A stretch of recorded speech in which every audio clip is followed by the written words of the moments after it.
45 seconds.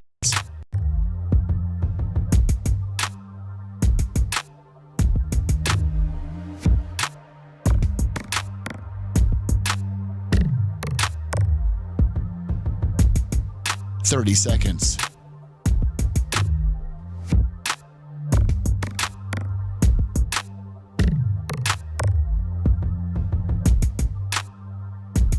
The show will start in 15 seconds, and this is your last audible warning.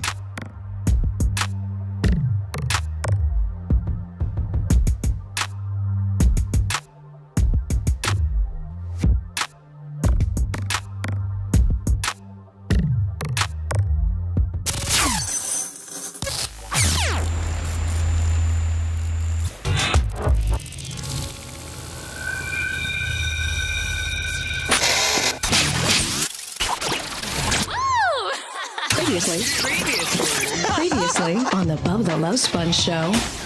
We're not doing a show Friday, so you don't have to ruin your family's vacation and come over here on Friday and do a show. Because you would. You'd leave Orlando. You would. You'd leave Orlando. He would. Come do a show and then join the family in progress by like noon. Yep. And if you want me to, I still can. Wow. You're listening to the Bubba the Love Sponge show. Broadcast rights for the Bubba the Love Sponge show have been granted to this station by the Bubba Radio Network and is intended solely for the enjoyment of our listening audience. Any rebroadcast, retransmission, or other use of this production without the express written consent of the Bubba Radio Network is prohibited.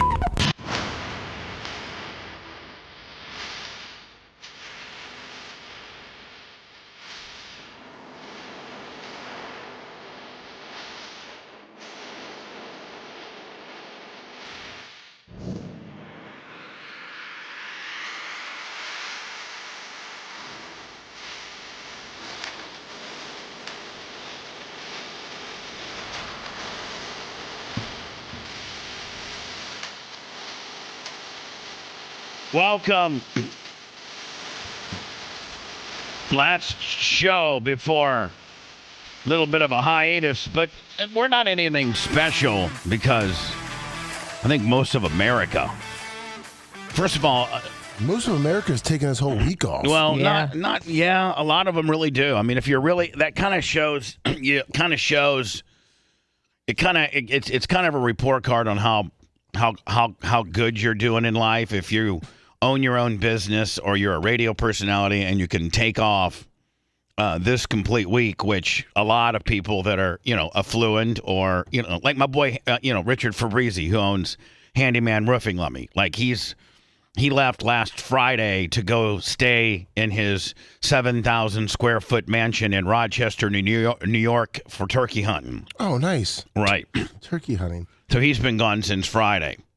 Well, used to be back in the day. By the way, the Bubba the Love Sponge show, Wednesday, November 22, 2023, one day before Thanksgiving. Now, Stanley the Sniper, $20 cash app, ready to go to a Japanese strip club. Yeah, but, He's let not me gonna do anything. have him communicate via chat if he needs to call in and give us an update, okay? Will do. But updates only on salaciousness, not like, hey, my mom's back at the $333 a night. Yeah, hey, I just had some ramen. Yeah, cool. And Anna would really love the ramen places around here. Yeah, we want, hey, I was with this stripper in the back of the VIP room, and she was rubbing on my wiener. And next thing you know, this big Nigerian guy came in and shook me down. Now that gets you right to the front of the story, my friend. Mach or Rhett, I talk about various articles and things like that throughout the show, and you guys broadcast them. But I'm gonna have my default screen on Bubba Army HQ. So since we don't have necessarily, I guess it's a fourth person. Maybe you guys could just put that in as like just a little rotator, just reminding people that it's Bubba Plus. It's the Netflix of my life. every show that's ever been broadcasted in any studio that I owned on any type of platform or airwaves that I've owned, from the Hurricane Beer Show to Brent Hatley Chasing the Beast, to Tuttle Show, to Cluster F, to Drew Garabo, to Shannon Burke, to all the shows that I ever did on Sirius XM. Most of the shows that I did on Cox Morning on the Bone, of which, Lummy, we have, when we get the other 2 years ingested, then we'll have them all, right? Correct. Yes. Could you full screen that window for me, please? Oh, yeah. Yes, I can, sir. Thank you. Sorry. Wayne Full Van screen. Ripper, $50 on the Willie. Cash App. He's got it. Like that, buddy? Yeah. I don't know. Yes, sir. She's pointing right at you like, see, I can tell you the different points. Dan's like, hey, what's up? I'm the best. Hey. It's like Fonzie. Macho Man's like, oh, let me tell you something. Don't make me... And I'm like, hey, I'm real uncomfortable here pointing at this camera. I don't usually like doing this.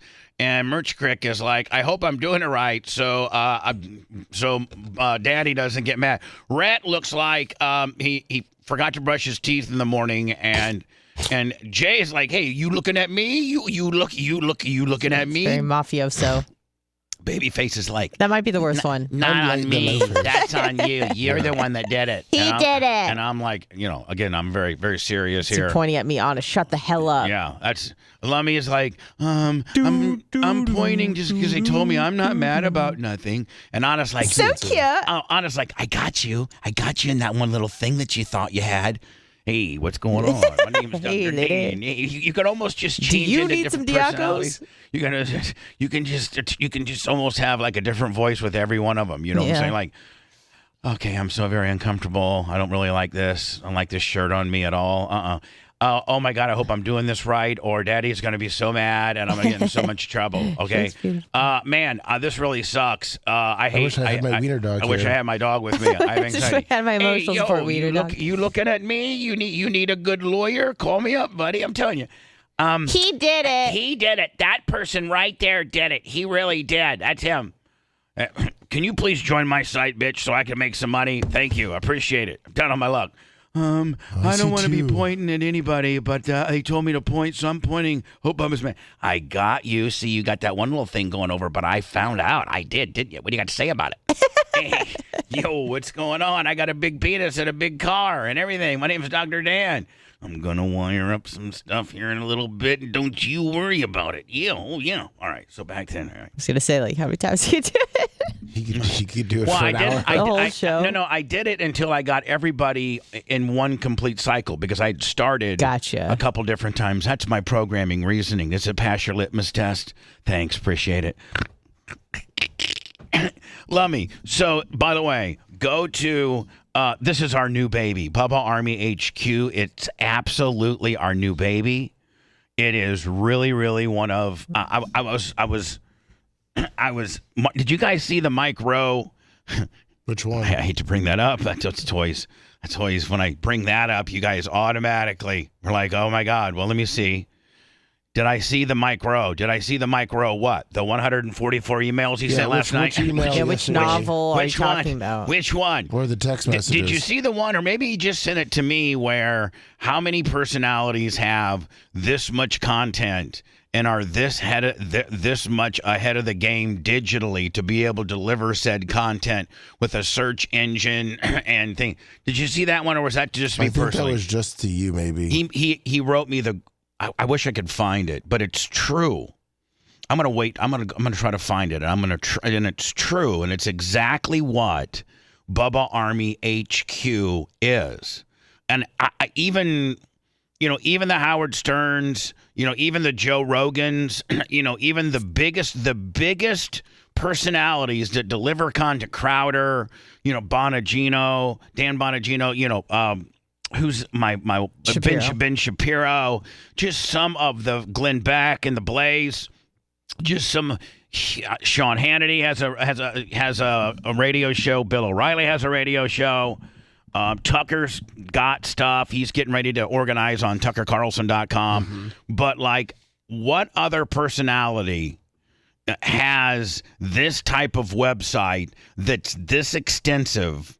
that has 20,000 pieces of art of audio, and then a way for you to watch the daily show that we put on and anything that I've ever put on in my entire life through an incredible search engine or through just navigating through it while being able to listen to the hot mic while we do our show. Like, there's nobody that's got anything like this. Well, because you're probably one of the only few, or maybe one of the only ones now that has their own catalog, right? Right, that actually Rogan probably does, but I don't think Rogan's done, he's done 2,000 shows. I think they're in the 2000s right now. Oh, okay. That's a nice 10% of what we have. Yeah, I got that's 10% of what I got. Yeah. And so Incredible. I mean like this is very, very, very much a huge game changer for us, and an unbelievable opportunity to monetize the massive amount of people that fringe listen to us and try to get everybody to one spot because we're so fragmented. Some people watch us here, some people watch us there. Now the watching and eventually, Lummy, we're going to get, I think eventually down the road is we're going to make it available for you to watch on Bubba Army HQ too. Am I right? I believe Rhett would have a better answer than myself. Rhett, down the road, I think, aren't they looking into a watch parameter?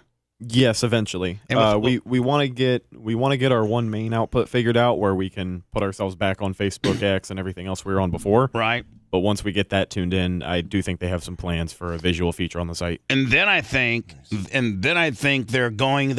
I know they have my hard drives from my Bubba Raw, my BubbaRaw.com. Oh, nice. And so eventually we're going to have a XXX section.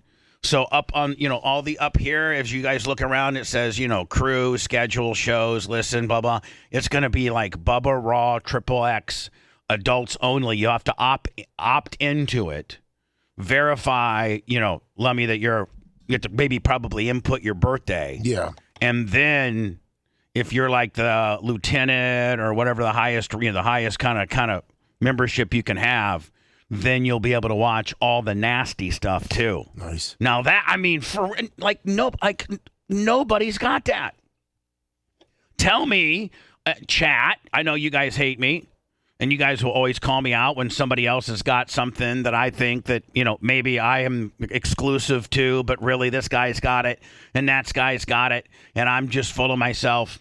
But right, like Lummy, if there's somebody out there that has something this dynamic, they'll know, and they'll call me out on it. But just off the top of my head, the largest programmer, the largest personalities in the world right now would be Joe Rogan, Howard Stern, Dan Bongino,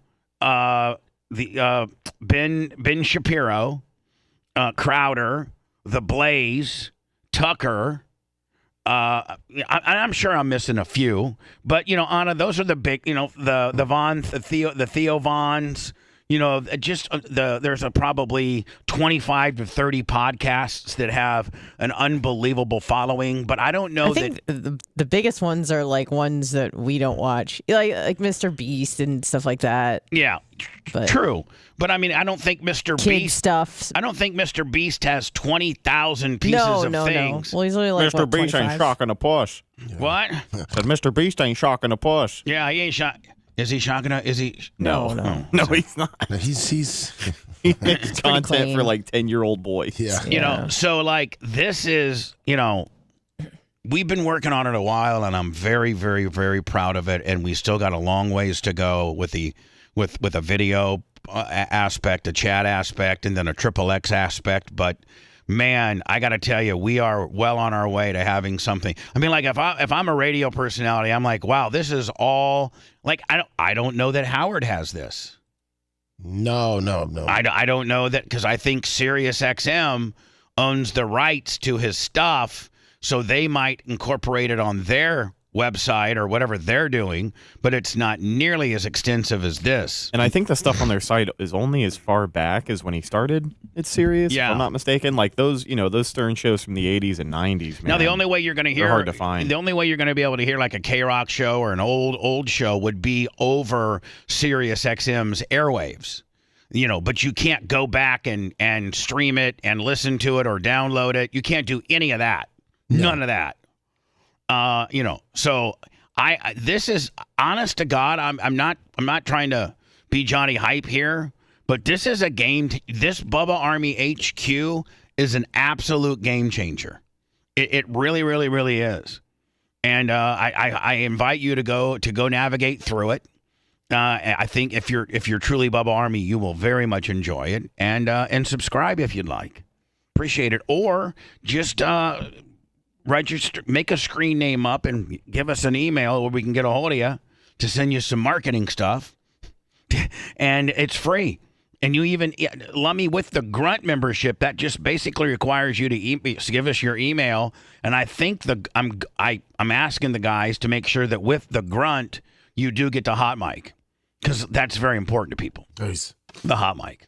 So anyway, Bubba Army HQ, that's our new thing. I'm going to have it just running here as a default screen. I don't know if you guys can run it. Can run it in a fourth tile or not, but whatever. If you can, you can. Because I'm not going to be talking about it all day, so I won't have it up, all day. Nikki Peel, $200. That's with the hot wife, right? Yes, it is. Neil Now, Montplaisir, $20, $25 on the Venmo. Starting right now, I got some backpacks coming, and I got and I got some other stuff coming. But it's just not here yet. When you manufacture as many things as I do, I'm talking about BubbaArmyStore.com.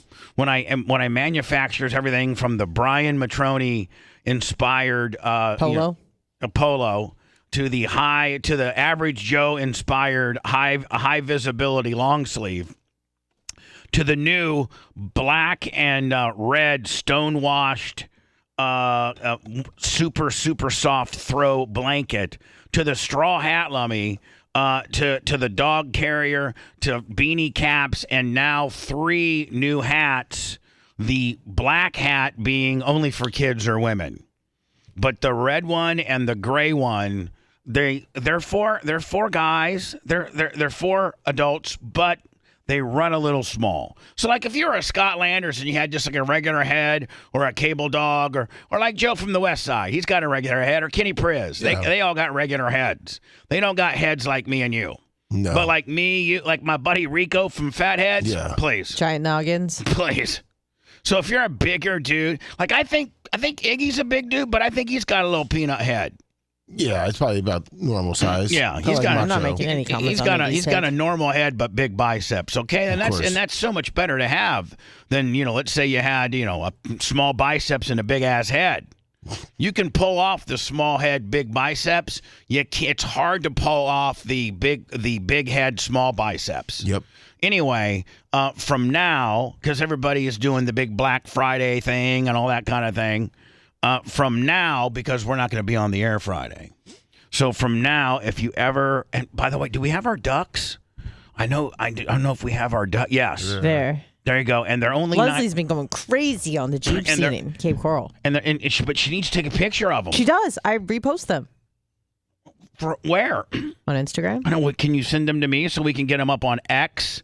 And, now I know you live in your little Instagram world, but we have other things too, sweetie. So you should get that to Lummy to get up on. Sweetie. It's okay, sweetie. You came in here today with a little bit of a chip, and I was going to write that down. I was going to write that down. Well, you said, "Are you in a good headspace?" Well, just be quiet. What I said, okay? We're going to get through it. So when you get your pictures, can you make sure that you forward them to Lummy and Rhett? Because Lummy and Rhett will get them up on Facebook and X, Twitter, which is very important, which is actually we have far larger followings over there than we do on our pissant little Instagram. Not that our pissant little Instagram is your fault, because you're not the one, but that just happens to be your assignment. I understand, but maybe we can encourage people to follow and like and subscribe and interact over there too. Well, as much as you want to flap your gums about it, go ahead. I never tell you what you can or cannot say. While I'm promoting stuff, won't you say, don't forget our Instagram there, Papa? All right.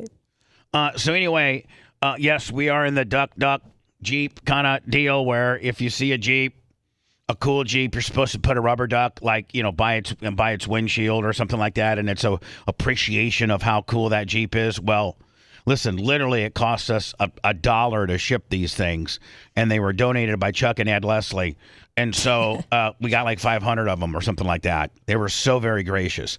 I also, Anna, am ordering another couple thousand as a company. Awesome. Just for all of us to have like 10. On hand. Yeah, like Lummy, you have 10. Yep. Red has 10. And as you're living your life, and ours are going to be black ducks with red lips.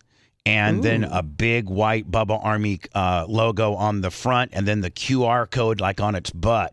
Oh, nice. So if you duck up, if you see some nice Jeep, duck it up, take a picture, and then Lummy will organically get it. Probably should be on my back page too. Yeah. If you want to get a picture on my back page, which we always are asking. And by the way, Rhett, are we going to end up making that? I know that down the road, we're going to try to make that a video, right? Like, Bubba's Picture Wall Part 1.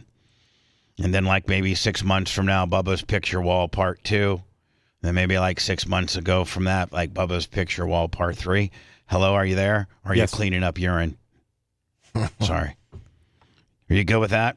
Yes. You seem very mad today. No, I'm not mad. I'm preoccupied. Macho had to go fix an emergency. Yeah, I know that. The 1040 tower, so I'm just kind of back you're here. over there, back. You're doing the thing. Just okay. driving. So which mic should I turn off right now? Because I like to, if I don't have to keep a mic on, I like to keep it off because it messes up the audio chain. So if I got you and Macho Man's mic on, obviously Macho's gone, but sometimes you'll sit at his space when you're running the world over there. So tell me which one to turn off. You could turn off the Macho mic. I'll talk with you here. Perfect. Thank you. Thank you. And I hope that I haven't done something to upset you because you seem very, I don't know, prickish today. No, not at all. I got a lot of stuff I got to get done before all right, perfect. Sorry, I'm so sorry. Thank you. Appreciate it. Oh. Anyway, go to Bubba Army's. I forgot to tell you what I needed to tell you. All the cool stuff that we got up, everything from girls' koozies to we have a few clearance on a Cube shirts. We got a few clearance Planet Dan shirts. And I'm not trying to be disrespectful when I say clearance, but we literally have like 5 of them left. So, that's trying to get rid of them. We're at the end of the run, so there you go. We got flags, tumblers. We just got a bunch of great stuff. And from this very minute now, till next Monday at noon. And the reason why I made it noon is because Monday I can get on the air, Lummy, and remind people one last time you got till noon. Cyber Monday. To cyber it up. And that's 20% off the entire site. So it's not like just 20% off hats, 20% off polos. No, it's 20% off your total order. Awesome. At the end of when you go, and the promo code is all lowercase BUBBA. All lower. I got a text message from Scout and Big Ope. They said it looks like the ducks are now currently all sold out. Oh, really? Yeah, someone must have made a big buy. Well, if the merch crick is listening, maybe she'll make some adjustments. But here's the problem that we were having. Okay. Talk to me. Well, we were having these smart asses go in. It costs us $1, Lummy, to send them. Mm-hmm. Maybe even a little bit more, like $1.25. But I'm just like chalking it up to like I'm taking the loss in marketing, for my business. So this is considered a marketing deal. And a guy went in there and ordered 30 one day. And so Merch Crick put a limit on how many a day can go out, just so that we don't have people going in and like one guy ordered 30. And this is just order like 3 or 4. Don't order 30. So and it costs us so much to ship, and it's just so whatever. There's limitations. Like the Merch Crick will go back in and open it up a little bit. And here's the deal: maybe she can put like a 5 max, rather than. I don't know, Merch Crick. I know you're listening. You figure it out. You figure it out. But anyway, it's Bubba Army merch, Bubba Army store, BubbaArmyShop.com. And you get 20% off till Monday at noon by typing in lowercase BUBBA. Appreciate you. Now, Anna. Oh. So I'm like, Lummy, I'm like, like for instance, my buddy Randy from Skag Mowers. Yeah. I have spent like quite a bit of time with him. I met him at the Gator Nationals in March. And then I think he listens to the show. And, I'm always talking about Skag and how, like, if you're going to have a zero-turn mower or like, in fact, our good friend Aaron from Average Joe Landscaping, which he has, 4 or 6 crews? Oh, yes. He has 6 crews. He has 6 crews. He's starting to change out all of his old mowers with Skags now. Yes, he is. Like he's only buying Skag. Ask Aaron to send me a picture of a Skag if he could, please. Okay, will do. That's another thing I wouldn't mind having for my back video wall. All your Skag pictures. BubbaArmyPics@gmail.com. BubbaArmyPics@gmail.com. We should all.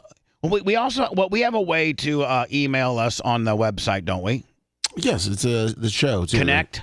Or you do show at the BubbaArmyHQ.com. Contact. Yeah, right. That's another one too. Correct. Yeah. So you could go to boom. So we have. Can you submit your picture there, or do we maybe need to make that like a button up here that says submit Bubba Army pic? You know what I'm saying? It can be hard to. You have to upload like not a PDF, but JPEG or what? I don't know. Anna, do you know how technical this site is? I think uploading a PDF or a JPEG might be absolutely child's play for the capabilities. To add it on, I don't know. But it may also be easiest for us to grab it off of the email. Yeah, for right now. There you go. Maybe Rhett on here, if it says submit pic, then it just automatically when you hit it, it defaults to BubbaArmyPics@gmail.com. Yeah, would that be easier probably to do? Probably. Yeah, just a hyperlink to an email. Yeah, maybe we can do that. Maybe Mike Rowe can do that because I want all the pics I can get. No problem. That circulate behind me. So again, back to my me trying to be a better manager. And I'd like for you to give me the air check of this. Okay. And that is, I met Randy, the owner of Metalcraft / Skag Mowers, and within Skag Mowers, Metalcraft is the parent company, and they owned, oh my God, they make things for the military, they make things for construction, they make things for I think all 3 or 4 automotive manufacturers. They make all types of metal components. It's unbelievable. Skag Mowers is just one of, I don't know, maybe 6 or 7 holdings within Metalcraft based out of, I think, Maryville, Wisconsin. Oh. I was going to say Maryville. No, Maryville, Wisconsin, and I have a certain little thing for Go, Pack, go! Even if you live, I think Randy said his family's had season tickets for 56 years, although I wouldn't want to go to a game this year because you get your ass kicked. So anyway, I met Randy at the Gator Nationals, and this is the CEO of like a Fortune 500 company that owns Skag Mowers, and he's a huge sponsor of NHRA, and he sponsors Tony Schumacher, and he sponsors, I think, Del Worsham, and he sponsors that Erica girl that won the pro stock, and he sponsors the Versatran funny car. He owns a company called Versatran Lummy, which is kind of like a flatbed wrecker roller kind of apparatus deal. Oh. Like Metalcraft and Randy are just, it's unbelievable the amount of companies they own. But I see this guy, and he's the CEO, probably has, I don't know, 5, 6, 7,000 people working for him at all places. I don't know. Wow. And he's just so personable and so nice, and there's never a problem, and he's just so cool. And he asks people, "How you doing today? Like, what's going on? You good?" And really means it. And he really means it. Like, he really means it. Like, I guess Lummy has Mondays he's like Skag, and then Tuesday he's at another one. They have I think they have 5 or 6 different companies, and he's at each different company, which are all about 20 or 30 miles away. So he goes to a different one every day. And the first thing he does is when the bell, when work starts, the assembly line and all this kind of stuff starts going, he actually walks the entire assembly line. That's awesome. And talks to as many people as he can about, hey, how you doing? How's your family? You know, a lot of these people have worked with them for, 15, 20 years. What is there anything we can do better for you? Like what can we do? So I've tried to develop one of my good friends, Larry Plummer, who watched, Larry Plummer, who's a manager of, he runs the park department in Mooresville, Indiana. He has, 10, 15 guys that work for him that he has to run. Nice. And he's gone to some management, classes. I've never really gone to any management classes because I've just always been like, well, I'm the man. Do what I say. It's my show. Like, it's not like we're making, mowers or nothing like that. You just need to gel with me, and that's all there is. You don't need to work next to a guy on a production facility and worry about your screw gun working or nothing like that. Show up, be funny, know your role.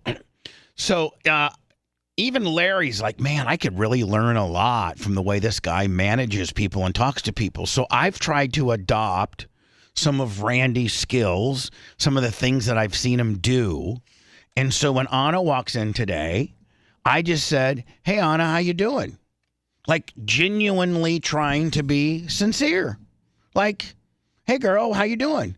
And she was like, well, good until now. No, you said, how's your headspace? Oh, yeah. So she's acting kind of weird. And even How Lummy. am I acting weird? I literally walked in hold on. and said good morning. But Lummy, she was acting just kind of like standoffish, was she not? Yeah, a little bit. Am I So supposed- I just said, so hey, where's your, I how's didn't your want to bother you. how's your headspace? Like, are you okay in the head? Are you going through something? Can I help you? What's going on? Are you concerned? And then that turns into, oh my God, I was doing okay until you asked me that question. And I'm like, well, how am I going to ever know if you're messed up in the head or you got something on your mind if I don't ask that question? Am I just not supposed to ask that question? That's right. So, like, what say you? Are you okay? Are you ready to cry? Are you having a nervous breakdown? What's going on? Well, it depends on the day, but, yesterday was a great day. Had a great day. I'll take that win. Had a great class at Gracie Tampa South. I got some submissions I felt really good about. So, yeah, I was rolling in today feeling pretty good until I wasn't. But what made you not, like, what was the contributing factor to make you not, I was good until I wasn't? What represented the wasn't? I don't know if that. You. So, see, I mean, so like if Randy from Metalcraft is walking through, one of his plants on Tuesday, yesterday, and he asked the worker on station number 5 that installs the left rear tire at Skag, hey buddy, are you good? And he goes, I was until you got here. Yeah. Yeah, but that's- You don't think Randy would be like, well, come on, buddy, what's But going that's on? Randy's MO. That's typically not your MO. So judging from how we usually correspond when I walk in the morning, which is like, hey, good morning. Shut the hell up. Okay. Hey, whatever. So it was a little different than normal. And that set off some feelers. You said, is your headspace okay? And I'm like, yeah. I just thought you were going to throw me a curveball during the show. And then you go. Like, then you go, well, have well, a seat. And then it's going to be like Ricky Lake and Seth's, behind the stage pops out. And I'm like, oh, crazy. I'm fine. This is So great. Anna answers to me, well, I guess today would be probably as good of a day where I could be given some bad news and get through it. And I'm like, wow, man, you really got me all wrong. Like they really perceive me as the devil around here. Oh, I mean, you heard her. I mean, it's, Oh, I don't think you're the devil. But you even said, like, prior to going to Randy's, you're like, I don't need to go to any managerial training. I mean, just do what I say and be good. Yeah, that might not, that might have worked, and it will work, and it could work. But if I could soften up a little bit, off the air when I speak with you guys and try to get some input and some. I think that's great. So that's what I was trying to do. Well, I didn't know you had like a Tony Robbins moment. Otherwise, I wouldn't have been freaked out. I had a Randy from Skag moment. Yeah, I didn't know that. That's where I get all my management skills. Is Randy from Skag. Randy Glebe. I think that's how you say his name. Glebe? I forgot. It's Globe? Glebe? He told me how to pronounce it one time, and I completely forgot. Randy, email me. Tell me how to. It's G. Yeah, type it out and tell him how to say it. Here, I'll tell you. It's it's really weird. Sound like Randy Gloweed? Hold on here. Oh, damn it. I had it and I don't have it here. Okay, I'll have it right here. Hold on here. Randy. Do we spell Gloede. Gloweed. It's probably like Gloede. Randy, first name. Last name, Gloede. maybe it's like Glod. I don't know. Gloweed. Randy It's not Gloweed. It's something super simple. Like the way it looks is the way it's supposed It's probably to. like just one syllable. Glod. Glod? I don't know, Randy dude. Glod? You don't know. Now you're disrespecting. Yeah. I'm just trying to. All right. Well, anyway, Figure all it my out. new management skills are all based on Randy from Skag Mowers, and you should go get you a Skag mower if you're thinking about. Right now, Lummy, is where you get your deal on your Skag mowers because they're coming out with the 24s right now, and they got some leftover 23s, and it's not really lawn mowing season right now. Yeah, especially. So, yeah. Now, go and try to buy a new Skag like June 1st when you're knee deep and having to mow. They're gonna probably get a couple little dollars out of you. Well, that leftover 23 Lummy that they're trying to get off the floor plan because the 24s are coming in and people really aren't buying a lot of mowers right now because this is the off season. Maybe I got the mowing business all wrong. Maybe during the off season is when these guys really buy them. Let me find out from Aaron, who owns Average Joe's Landscaping. When does he I'm thinking that maybe this is when you do all your wheeling and dealing, because all your stuff that you want to get, all the stuff that you just beat to hell this year, Lummy, you want to trade in and get a new one. Yeah. So this might actually be the time that they are selling the most mowers. Hell, I don't know. I just know the guy that makes the Skags is the coolest dude in the world. And his secretary is named Maria, and I call her Super Glue because she keeps everything together. Are there any other things you're going to start implementing? Inspired by Randy? Just the only thing I'm going to implement inspired by Randy is to try to be a better person. That is awesome. He's just an unbelievable guy. Like a lot of times I'm getting ready to flip out and I think, what would Randy do? Wow, he's like your Jesus. Randy What is would like, Randy do? WWRD. I'm just telling you right now, man. Randy, the CEO from every major CEO should mirror Randy. And Randy doesn't try to be fake or anything like that. He's like what you see is what you get. And you should just, if you want to be a successful businessman and manage people, just go and ask Randy if you could mirror him. He might charge you just to mirror him for the day and to see this guy's skill set and people's skills and how he talks to people and how he gets things done. And I'm very impressed by you, actually. Average Joe said Bubba is correct this time of the year. It's is when you usually buy your mowers. Right. Now, you better tell him I better see at least one or two Skags in that rotation. I'm telling you that right now. Well, congratulations. I'm very proud of you. I feel like, no offense, but I never thought like self-development was on your radar ever. No, it's certainly on my radar. Okay, that's great. And it's inspired by, an honest to God, it's inspired by Randy from Skag Mowers, the CEO of Metalcraft. That's my, like, I didn't watch Tony Robbins over the weekend, or I didn't watch, Have you ever done any of that sort of stuff where you get into self-development? Like, how can I be better? I went to therapy 3 times and she quit me. Their therapist quit you. Yeah, my therapist, a woman who had like a PhD and everything and been doing this for 30 years, said I was one of the more complicated people she's ever spoke to, and she didn't know what to believe because I live in this world where I can twist things into either being part of the radio show and my persona there, or actually really how I am as a person, and that I toggle between these two, and that she could, unless I could promise to not toggle, she kept saying, you're toggling. And I think you don't even know when you're doing that. She would call me out on it. She's like, you're toggling. And I'm like, I can't, my whole life is a toggle. I mean, I don't know how to be just Todd, or I don't know how to be I do know how to be just Bubba the Love Sponge. That's the problem. I began to hallucinate and thought a houseplant was talking to me. Prescription medication. Oh, man. Prescription medication. Red delicacy. It takes a lot of great prescription medication to make the show sound this mediocre. The Bubba the Love Sponge Show returns after these words.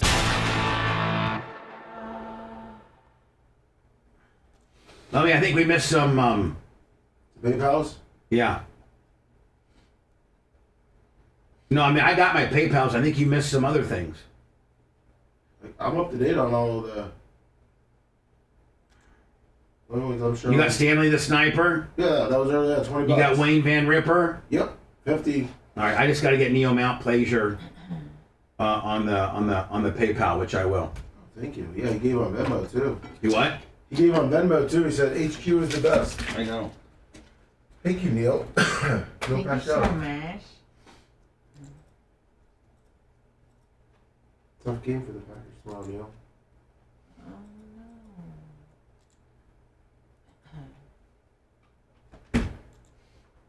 Good morning, Iggy. Oh, Hey, Gator.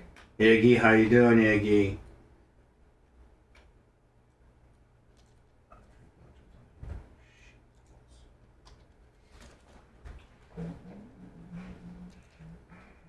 Jay Gator, what's up? Happy Thanksgiving. I will be here. Everybody do your thing, Mr. Lemon.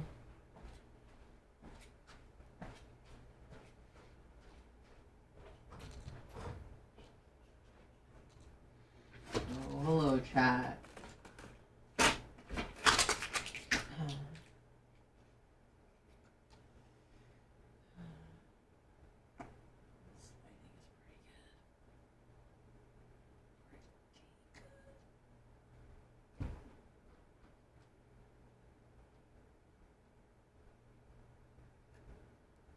Did you go to the gym today? No, I fucking didn't. I'm mad as fuck about it. Okay. What would Randy do? Randy would go after the show. Well, he wouldn't get upset about it. Well, He would just be like, all right. that's all. If you ever want to calm me down, that's all you got to say. Oh, I know. What would Randy do? I'm in beta right now testing this out, seeing if it's going to work on you. Yeah, right. Number.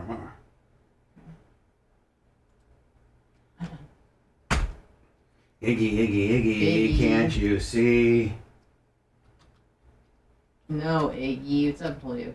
Joel. What's going on with cranberry sauce, Big Holyoke Joe? Ginzer in Florida, what's up? Yes, what would Ranson do? Ranson was the what would Randy do? Oh, thank you, Yehudi.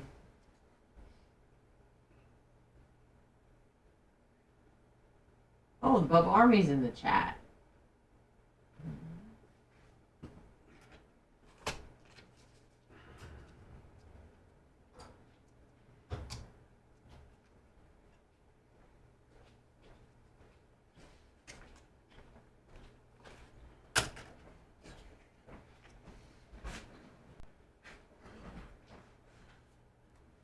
Oh, that's a good stretch. Oh, Will. My Will. Yeah, I like cranberry sauce. I think it adds some nice flair. But I understand it's not for everybody. And that's okay.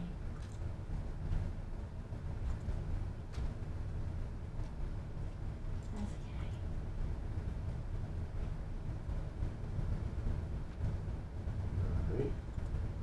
okay. Wow. Yeah.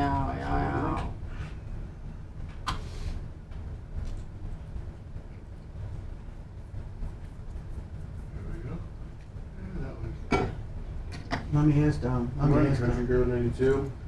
Aww. 17. Good morning.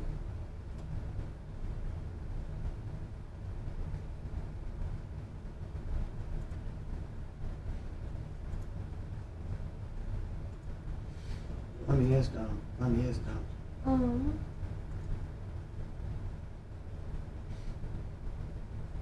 that what Randy would say to his employees? I do that with everything now. And then you know what's gonna happen next week? Fuck this Randy guy. I'm tired of it. She's dumb. Everybody just don't pay attention to her. She just wants attention. Okay, she just wants attention. Just setting standards that no one can meet. Good morning, Auntie HDD. What's up, Angie? Is Iggy upset with me? I profusely apologize. He's so mad. I'm so very sorry. So mad at you. I'm so sorry, Lemmy. I'm saying, I think I'm on, oh shit. How about a motherfucking ding dong? Big, small head, big head. Small head, big arms. Oh, thank you. Thank you. Small head, big arms. Say it right now. 3.5 years. Say it, Lemmy. You gotta say small arm, you gotta say small head, big arms, and then you have to say, sorry, Iggy, just kidding. That's how it goes. That's small head, big arms. Sorry, Iggy. I'm just kidding. Just kidding. Just kidding. Love you, Iggy. Love you, Iggy. Don't kill us. God, don't kill us. Please For don't, real. Please don't kill me, Egg. please don't kill me. Please don't kill me, Iggy. Sacrifice. Anna. What?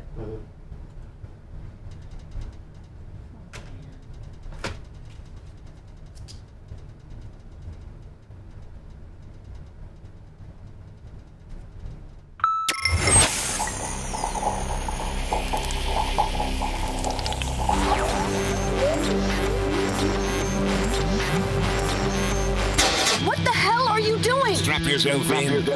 The emotional roller coaster is about to start. We will give nothing back to the academic community, as well as provide no public service of any kind. I promise you. Now back to the Bubba the Love Sponge show. With me fretting over, of course, the new much ballyhooed Bubba Army HQ website, BubbaArmyHQ.com. BubbaArmyHQ.com. One-stop shopping. And we're trying to aggregate everybody over there. I think you will really, really like it a lot. It's updated, it's new, it's fresh, and it's just overwhelming on the amount of content that you can listen to. I mean, and let me, we're constantly finding like boxes of 98 Rock cassettes and things like that. We're going to eventually try to get all that up there. Yes, we are. So as we're, leaning on that to be a great piece of monetization, there's always 3 ways that you can really put the needle right into the main vein and help the most on this ongoing radio show / telethon. And that is PayPal, Venmo, and Cash App, my friends. Venmo, PayPal, and Cash App. This is our last show of the week. So just naturally, November has skewed slow. And I've actually, even my sister's business, a multi-million-dollar business. I don't know if she wants me saying this stuff on the air or not, but she's like, even November's been a little slow for us. So I think maybe November might be slow for everybody. When you were in the fish slinging business, was it slow for you?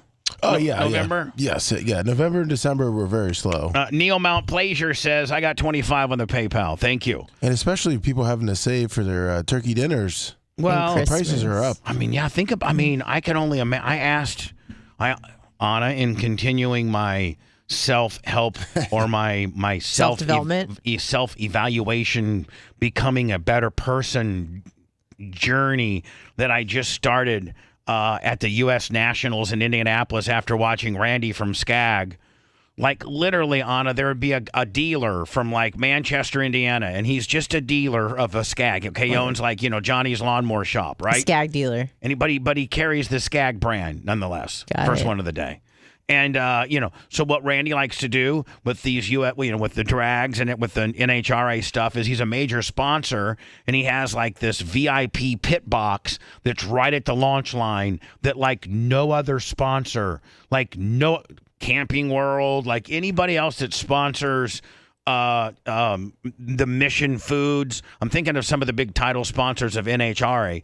Nobody has one of these big VIP, pit boxes on the launch line. Nobody except Randy. And it's all got Skag all over it and everything. And the back of it's have these cabinets that open, and there's coolers in there where he keeps Gatorade and water and stuff like that. So I'm up there sitting up there on this box with Larry and this guy's just a regular dealer from some small town in Iowa.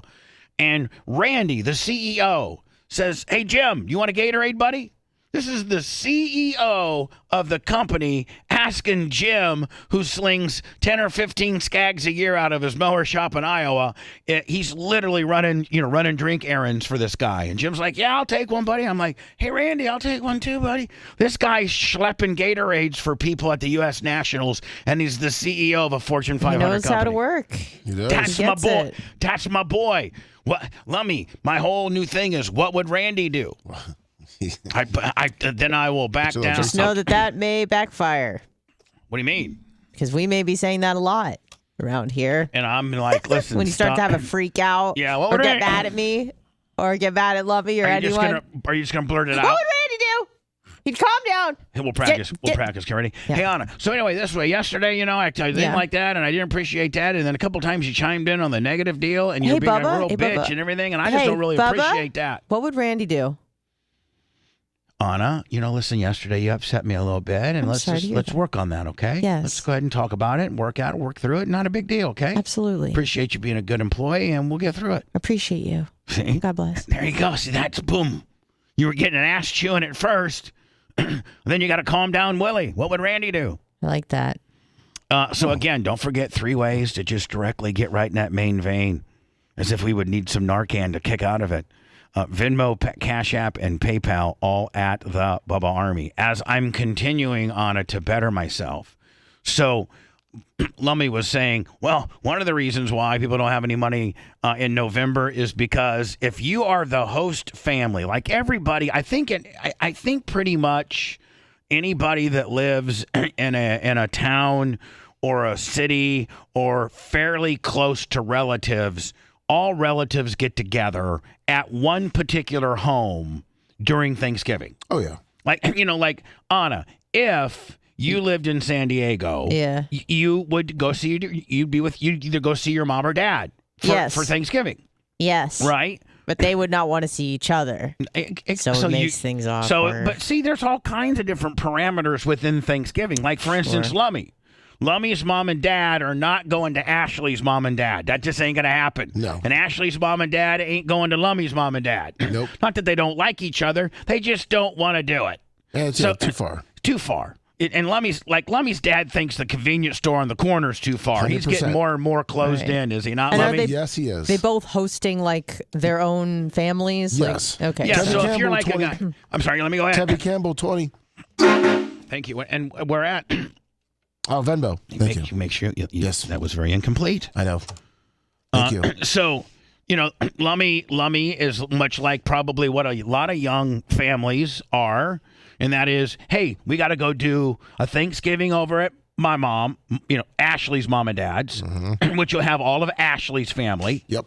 Maybe her sisters and stuff like that. Cousins, grandparents. And then they got to strategically say, okay, then we got to get over to Warren's mom and dad's. And that's going to be your mom and dad, probably your brother, maybe your uncle who tells on you. Yep, and the other uncles. Yep. So then that'll be that. Yep. So think about how much money Ashley's parents are probably, a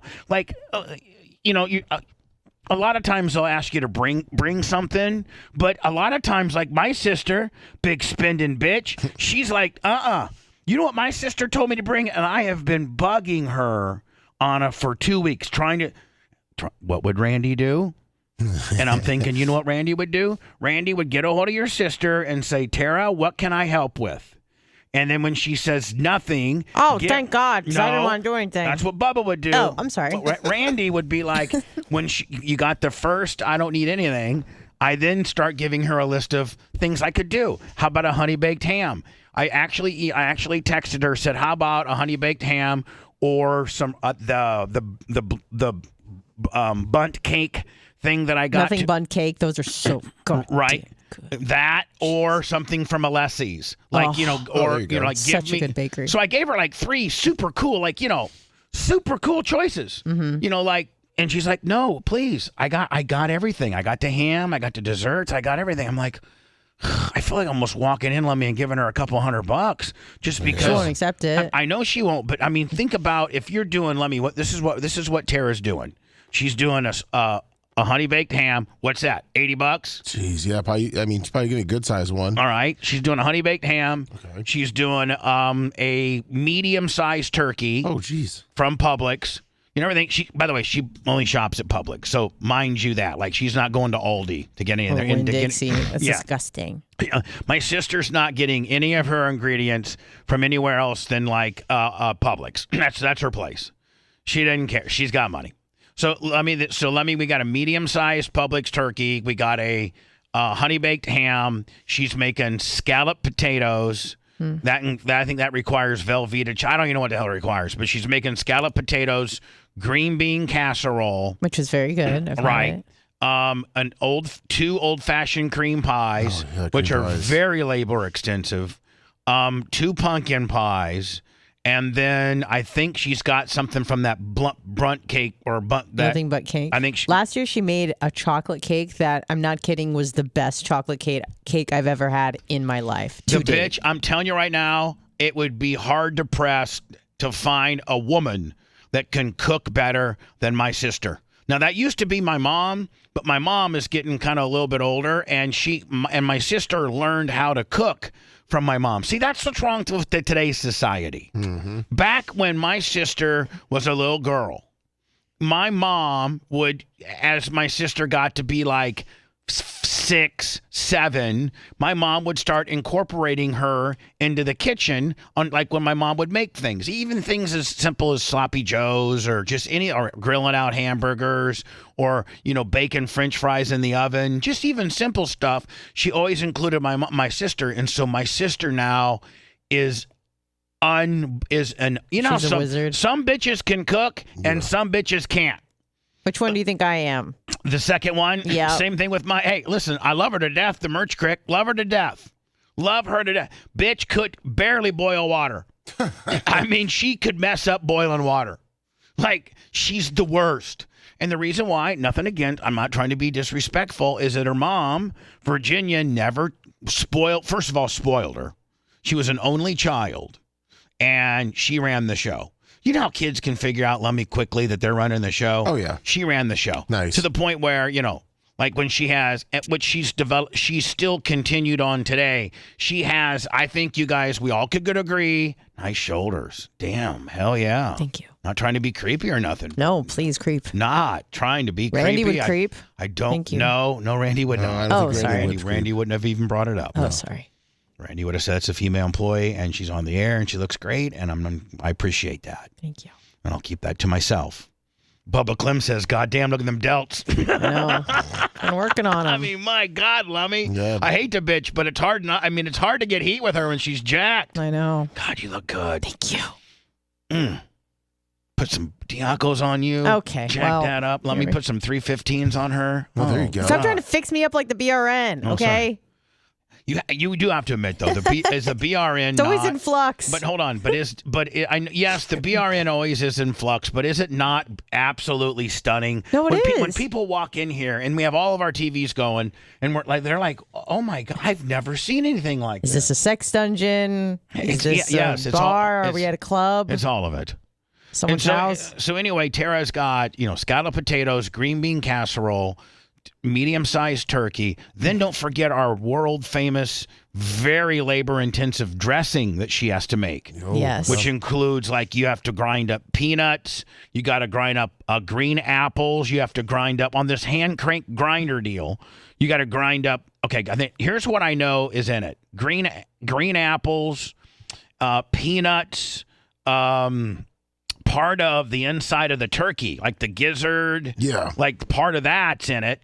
And a bunch of other things. So that is so labor extensive, and she's making two pans of that. She made a vegetarian one for me last year. Yeah, and so bad. So like, I would think just raw materials, it's $500. Oh yeah, all day, $500. I mean, the honey baked ham alone. I'm guessing she got what, 10 pound, 20 pound. I think she. I think she call it a 10. So that's about. Almost $90 right there. Yeah, call it a 10. Whew. I actually think it might be a 12. Oh yeah, because it's $6.52 a pound. So anyway, wow. And there's gonna be what, like 5? Gonna be me, Crick, Tarek, Tara, Janie Cakes, Uncle Bruce, and his wife. I don't know. There could be, and maybe Vicente, Erica's son. Nice. So that's what it's gonna be. So, Anna, you're going to be so absolutely like, oh my God, is Bubba calling Randy from Skag every day and like having a session with him? Because initially, after I asked about what I could help with and she said nothing, then we got into when do you want me to come over? Yeah. So, I'm like, well, I told her, what day? What's today? I told her like Sunday, I'll be over about Packers game starts at 12:30. Yeah. But she sent me a text and said, hey, I'd like to eat around 3. Oh. And I'd be like, she goes, and I'm going to have snacks. So you don't understand. She's going to have, Anna, she's going to have light hors d'oeuvres when we get there. She'll have cheese and crackers. She'll have like some charcuterie stuff.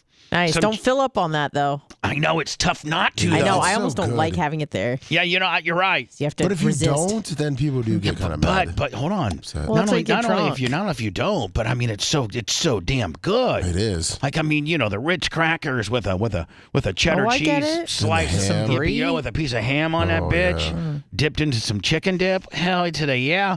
How you want dinner? So anyway, she's gonna have chicken dip. She's gonna have all that. It's a sore spot. She's gonna have all that. And so, I'm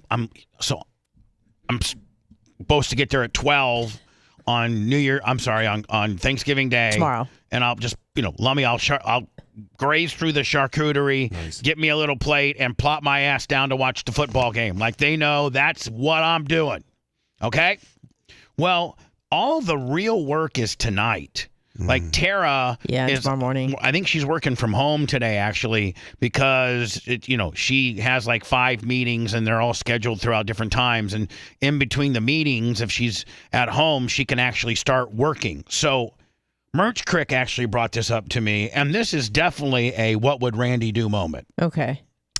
So Merch Crick last night goes, hey, don't you think that maybe you and I should go over there to Tara's house tonight and start helping with, because you understand when you make scallop potatoes, you have to hand slice the potatoes. First of all, you have to skin them. Peel them, yeah. You got to peel them, skin them. Then you have to hand slice them so thin. That's a process in itself. Yeah. And then with the dressing, you have to grind the peanuts. You got to grind. And a lot of this is you got to hand grind all this. It's very labor intensive. Very labor intensive. The turkey takes care of itself. You throw it in there. Ham, you serve cold. I much prefer cold ham to hot ham. Now, are you a hot hammer or a cold hammer? I'm a cold hammer.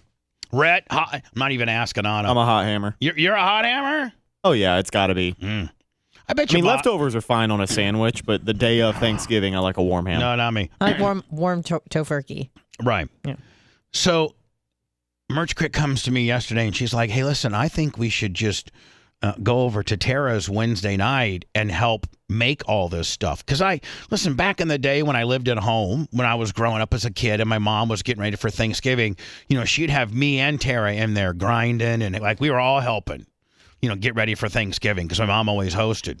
So, Anna, what would Randy do? Well, hold on. What was your initial thought? Because let's do the Bubba contrasted with the new Bubba, Randy inspired. Actually, or initially, were you like, no, initially, absolutely not. No, like initially, like right out of the box, I was thinking, yeah, we probably should. Like, I didn't even like have a no. There wasn't even just a hint of that. I want to watch Netflix tonight and get high. Wait, so are you going to stay there overnight? No. Oh. But for Thanksgiving, we are. Right. So we're not tonight. Okay. So today, I'm going to find out when she starts this process, because she has to work clear up until like 3 or 4 or something like that. So she probably won't. So I'm going to find out what time she starts this process, and I'm going to get a hold of Mom. Mom's already over there. Oh, of course. So, yeah. So I'm going to get a hold of when they all start, getting ready. When do you start slicing potatoes? When do you start grinding up peanuts? When do you start making the homemade dressing that needs to be made? When do you start all this process, and what time can I come over to help? Now, again, I'm not trying to throw a wrench into this. And then I'm literally going to slip her, like, I'm going to give her a couple $100 because that would be like halves. It probably wouldn't even be halvesies, but it's all I can afford. Yeah. But I think she would really appreciate that. And she's going to say, no. Well, here's the thing. And then what I do is when I give my sister money is I'll go into her like sock drawer, maybe her panty drawer. I don't know. Dildo drawer. I'll go in one of her drawers and say, and then after I've left, I'm like, hey, I put $200 in your panty drawer. There you go. You know, something you can't like give it to Tarek. That's hot. Yeah, of course you can give it to Tarek. I ain't giving it to him. But then it won't get to Tara. He'll buy golf balls with it. I want Tara to be reimbursed for the food. Now, what were you going to say, Anna? I was going to say, not to throw a wrench into this whole thing, but you've heard the term, there's too many cooks in the kitchen, sort of a thing. Sometimes it makes it more cumbersome when there's more people trying to help, because then you have to tell people what to do. Well, here's the thing. Merch Crick probably is that person, so maybe I'll have her out, cleaning or doing something like that. Something, like you pulling weeds or, something. Pulling weeds outside. for Thanksgiving? I'm just trying to make up some really obscure stuff that'd be really mean. We need the toilets clean. Listen, Merch Crick, go run through the toilets. Even though it's a brand new house, it's only been open 2 weeks. But anyway, go trim the bushes. I'll ask Tara. She would tell me if, listen, you know what, you two would just probably end up getting in the way. Then, okay. If she'll tell me, she'll be honest about it. But realistically, I've done this enough growing up that I probably am a big help. I mean, like you know what you're doing. Yeah, you can step in. Probably for 6 or 7 years, like maybe 12 through 18. My mom, really, I was her right-hand man because Tara was too young back then. Now, are you tasting things as you put them together? Nope, you just simply follow the recipe because it's not cooked. So you're not tasting. When does that stop you before? Yeah, no, not really. I'm not. But what I might do, Lummy, is I might either go I might go live on YouTube. Oh, nice. Or at least tape some of it. And we sure, could your sister would love that. Listen, I would just concentrate on myself. Oh, okay. So, I wouldn't. She hates going on camera. She hates me. She hates my digital world. Hates it. So that being said, I'll just give the camera to Merch Crick and say, tape me. You tape me slicing up these potatoes. Now you guys got me doing me. Right. Bunch of Bubba Inception. Right. Here. So Anna and my Randy from Skag self-help, trying to be a better person journey. I'm going to text my sister here soon and offer my help to help. And she knows that I know what I'm doing. Like if she says, hey, says no, are you going to show up anyways? I'll ask Mom. Then I'll say, Mom, Tara said no. Okay. Champagne Sumo, $10 on Super Chat. Time for another bathroom break. We'll make sure they wash their hands. Gross, your mouth was open. This is the Bubba the Love Sponge Show. Oh, I got me some lunch. Oh, yeah. All right, I got the duck pics.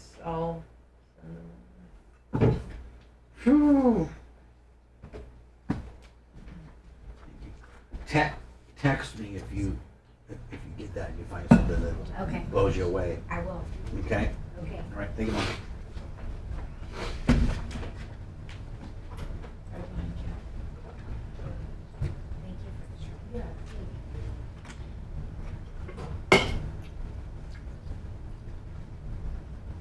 Oh, no.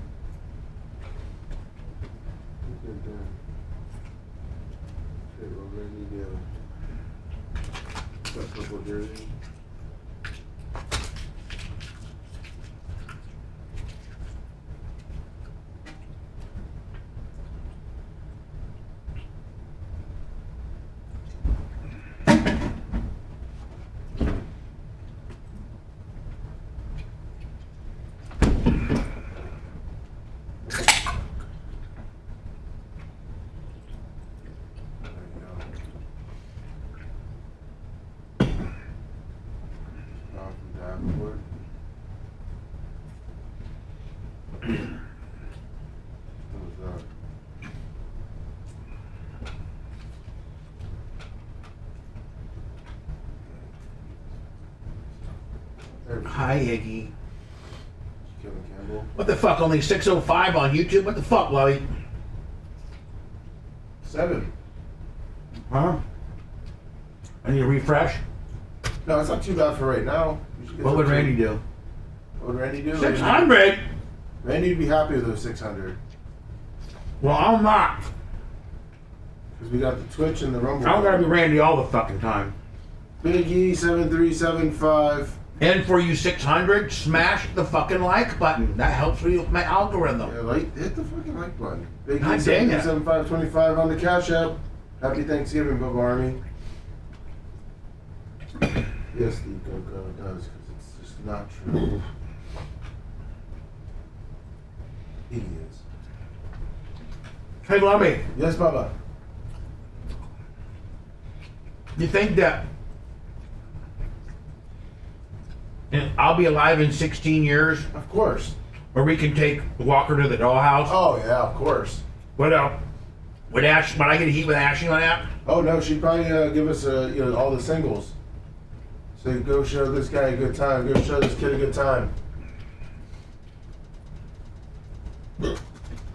Because I saw him on a video yesterday and his hair's starting to get a little curly. It is. He's kind of getting to be pimp. Yes, trust me, the ladies love it. He's got that blonde little curly hair shit. He knows how to flirt. Oh yeah, of course he does. Fucking pimp. He'd be the main show at the dollhouse. We need to get that motherfucker on the air soon. As soon as he can talk, he's going on. I'm telling you that. Yeah, I need to break him from his shyness. Yeah, as soon as he can go on the air, we're calling him up and doing like Walker's NFL picks and shit. Hi. This is Uncle Bubba.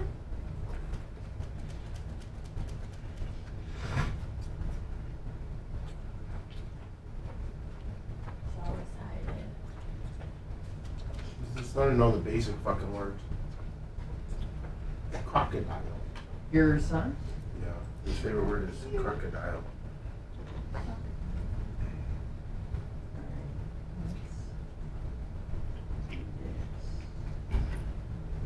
I would not want to be in a fucking airport today.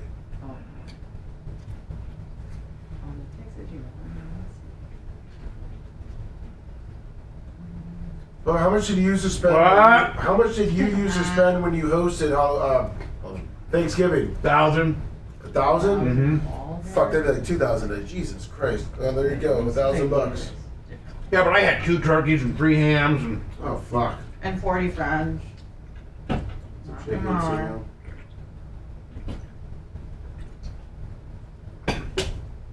And Tara used to cook for all that.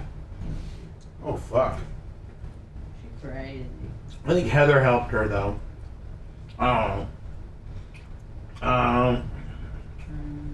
What about before fucking Heather? Did you have just some random? That would just be Tara. Oh fuck! All right. Send.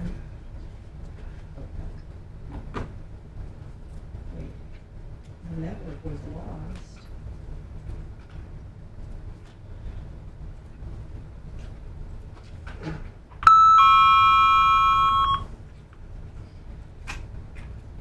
I did 18 hours yesterday. Fuck yeah, dude. That's awesome. I'm really proud of you. Look at you. Now, even on my cheat days where I feel like I fucked it up, I'm 13, 14. That's amazing.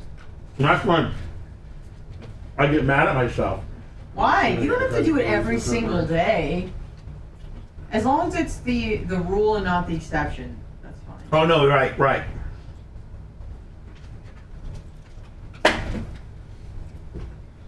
I fast more days than I don't.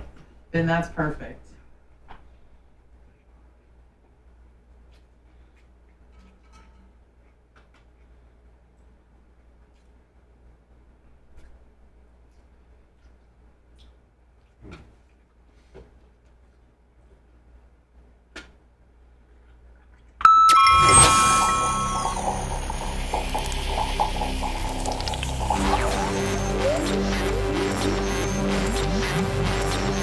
The following presentation has been closed captioned. Great visual. I'll make sure of that. Welcome to the revolution. It's a remarkable achievement. His perception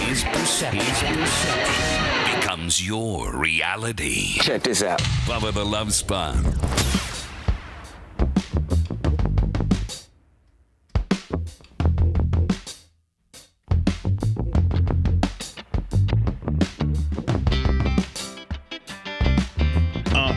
listen, I think today is going to be a good show, but it's going to be, a lot about like just talking about us and stuff.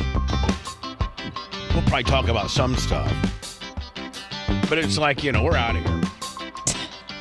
I mean, we're checked out. Let's just be honest. Yeah. We're in holiday mode. Yeah. And here's the deal, man. Like, if I had a favorite show like Rogan or something like that, and he was like that transparent about it, I'd kind of put that over a little bit. I'd be like, man, I was watching my favorite show, and they arguably said, man, you know what? Today's show might suck because we're checked out, man. Most everybody else in radio and content and whatever have taken this whole week off, but because, we have tight November margins, and so we're working. We can't afford to be off these 3 days. Yeah. So we're here, and I think we've given you a pretty good Monday, Tuesday, but today might be we might be phoning this bitch in a little bit. I don't think so. No, I'm just saying we're doing a good show. Yet to be determined. But it might be a little bit of a phone in, and if it's a phone in, we're telling you it's a phone in, and we're telling you we're sorry that it's a phone in. But but listen, it's all right. We're practically on vacation. But just remember, back in the day, we used to take off the whole week and do a homeless Thanksgiving on Friday. So I mean, at least we're doing. And listen, I'd like to continue, and I'd like to continue to do homeless Thanksgivings maybe next year. But the bad thing about it is there's no payoff because the homeless people don't. I remember our first couple of years we would do homeless Thanksgiving and we would get a turkey and mashed potatoes. By the way, I think Tara has mashed potatoes too. And we would get, we'd literally get it catered by Publix. Because if you go to Publix, you could pretty much, like if you were like a bitch, like you were like somebody who just couldn't cook, and you had a few people over, you could just go to Publix and get everything you needed. Oh, yeah. I mean, you can get green bean casserole, and you can get scalloped potatoes, and you can get a ham, and you can get a turkey, and you can get some cranberry. You can get it all at Publix. Like, not even like where you had to home make it, like where it's made for you in the deli, right? Yeah. And so, I forget what I was going to say now. What was I talking about? So you're talking about the homeless Thanksgiving. Oh, yeah. So we would go to Publix and get it all catered up. It would be everything. It'd be the mashed potatoes. It'd be the gravy. It'd be the turkey. It'd be the ham. It'd be a pie and everything. And we bring 10 homeless people in here. We put them right down there. We'd put the table right down the middle of the studio there. Yep. And we would interview these homeless people. Well, first of all, Anna, they smelled so bad. I can't believe you did that. They smelled so bad. They don't want ham. They want heroin. Right, true. Well, we're Miller Lights and... So we go down with the cream machine and we load them all up in the cream machine, and they got to sit on the floor. And we got to promise them, in order for them to come to even do the show, we tell them, hey, we got turkey, we got ham. And, you got to think that homeless people, for the most part, like, they're like, wow, I wish I had a family, and I wish I had real turkey, and I wish I had real ham, and I wish I had real cranberry sauce, and I wish I had a pumpkin pie. And I'm just living underneath this bridge in St. Pete. By the way, there's this homeless facility in St. Pete, and it's right underneath a bridge. Yeah. And they actually use the bridge as kind of like the top. But anyway, it's just like this. They've made it an indoor facility, Lummy, where like a homeless person can go hang out there, but they have to hang out. The rules of this homeless place in St. Pete are this: outside of the 3 real crappy government-funded meals that they provide you, which suck, which is so bad that the homeless people don't eat them. Okay, you can be inside the facility for that, or you can be inside the facility to sleep at night. Other than that, you cannot hang out. Like, there's no TVs.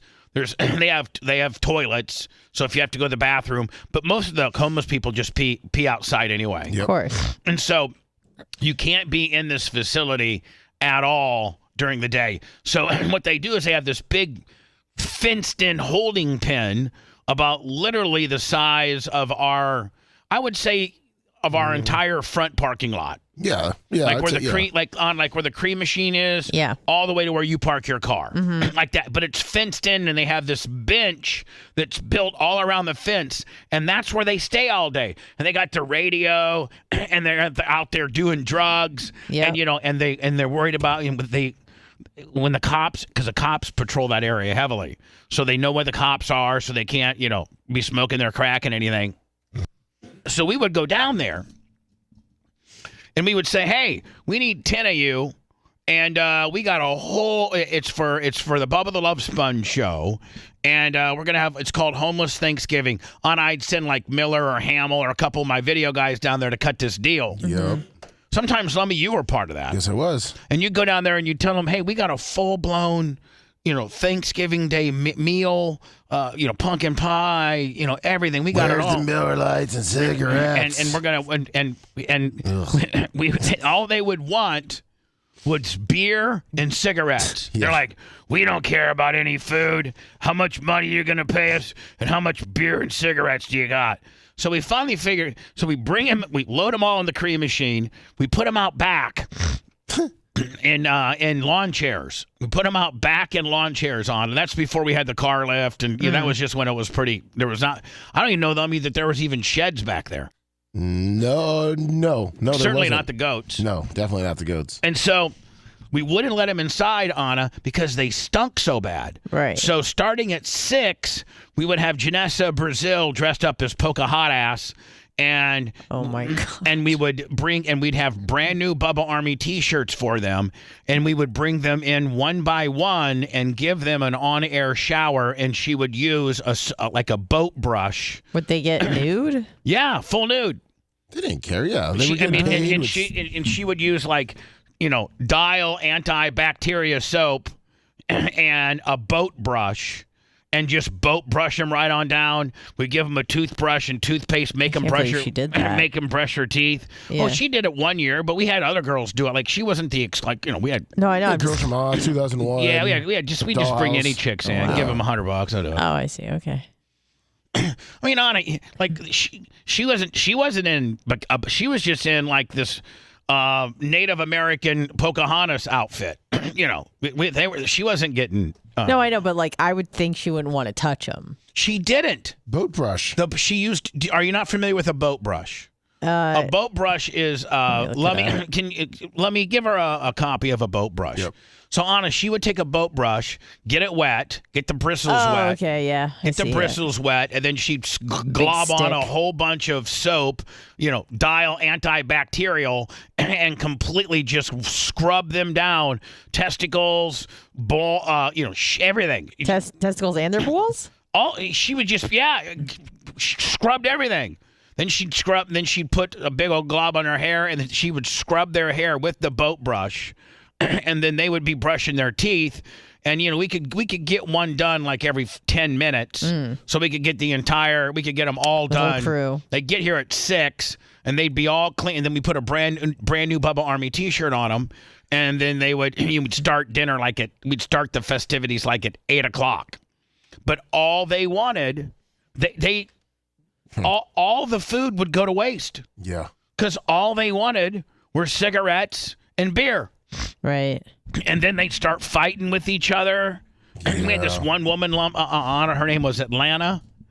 And we called her family in Atlanta. We called her Atlanta because she was from Atlanta. Uh-huh. And she was in here just raising hell. And we have this one dude on, we'll call him Henry, and we're talking to Henry, and I'm like, Henry, are you on drugs right now? And he's like, nope. I've been clean now for 6 months. And then Atlanta chimes up, bitch, I sold you some crack rock last night, you liar. That went over well, I'm sure. Yeah, I mean, actually, as much as we wasted food, Lummy, it might be worth maybe next year planning this. Oh, yeah, there you go. And bringing them in, having a little bit more of a controlled atmosphere, and we just ask them questions. So then we call Atlanta's family. We're like, Atlanta, where you're homeless? Yeah, I'm homeless. I took the bus down from Atlanta. I've been down here for 3 months. So I'm like, does your family in Atlanta have a phone that I can call so we can let them know that you're okay and that it's Thanksgiving and that you're going to be okay? man, my family don't care about me. They don't care about me at all. I done called them if they cared about me. I'm like, well, give me the number. So I call the number. Some dude answers. Seems to be like maybe her brother.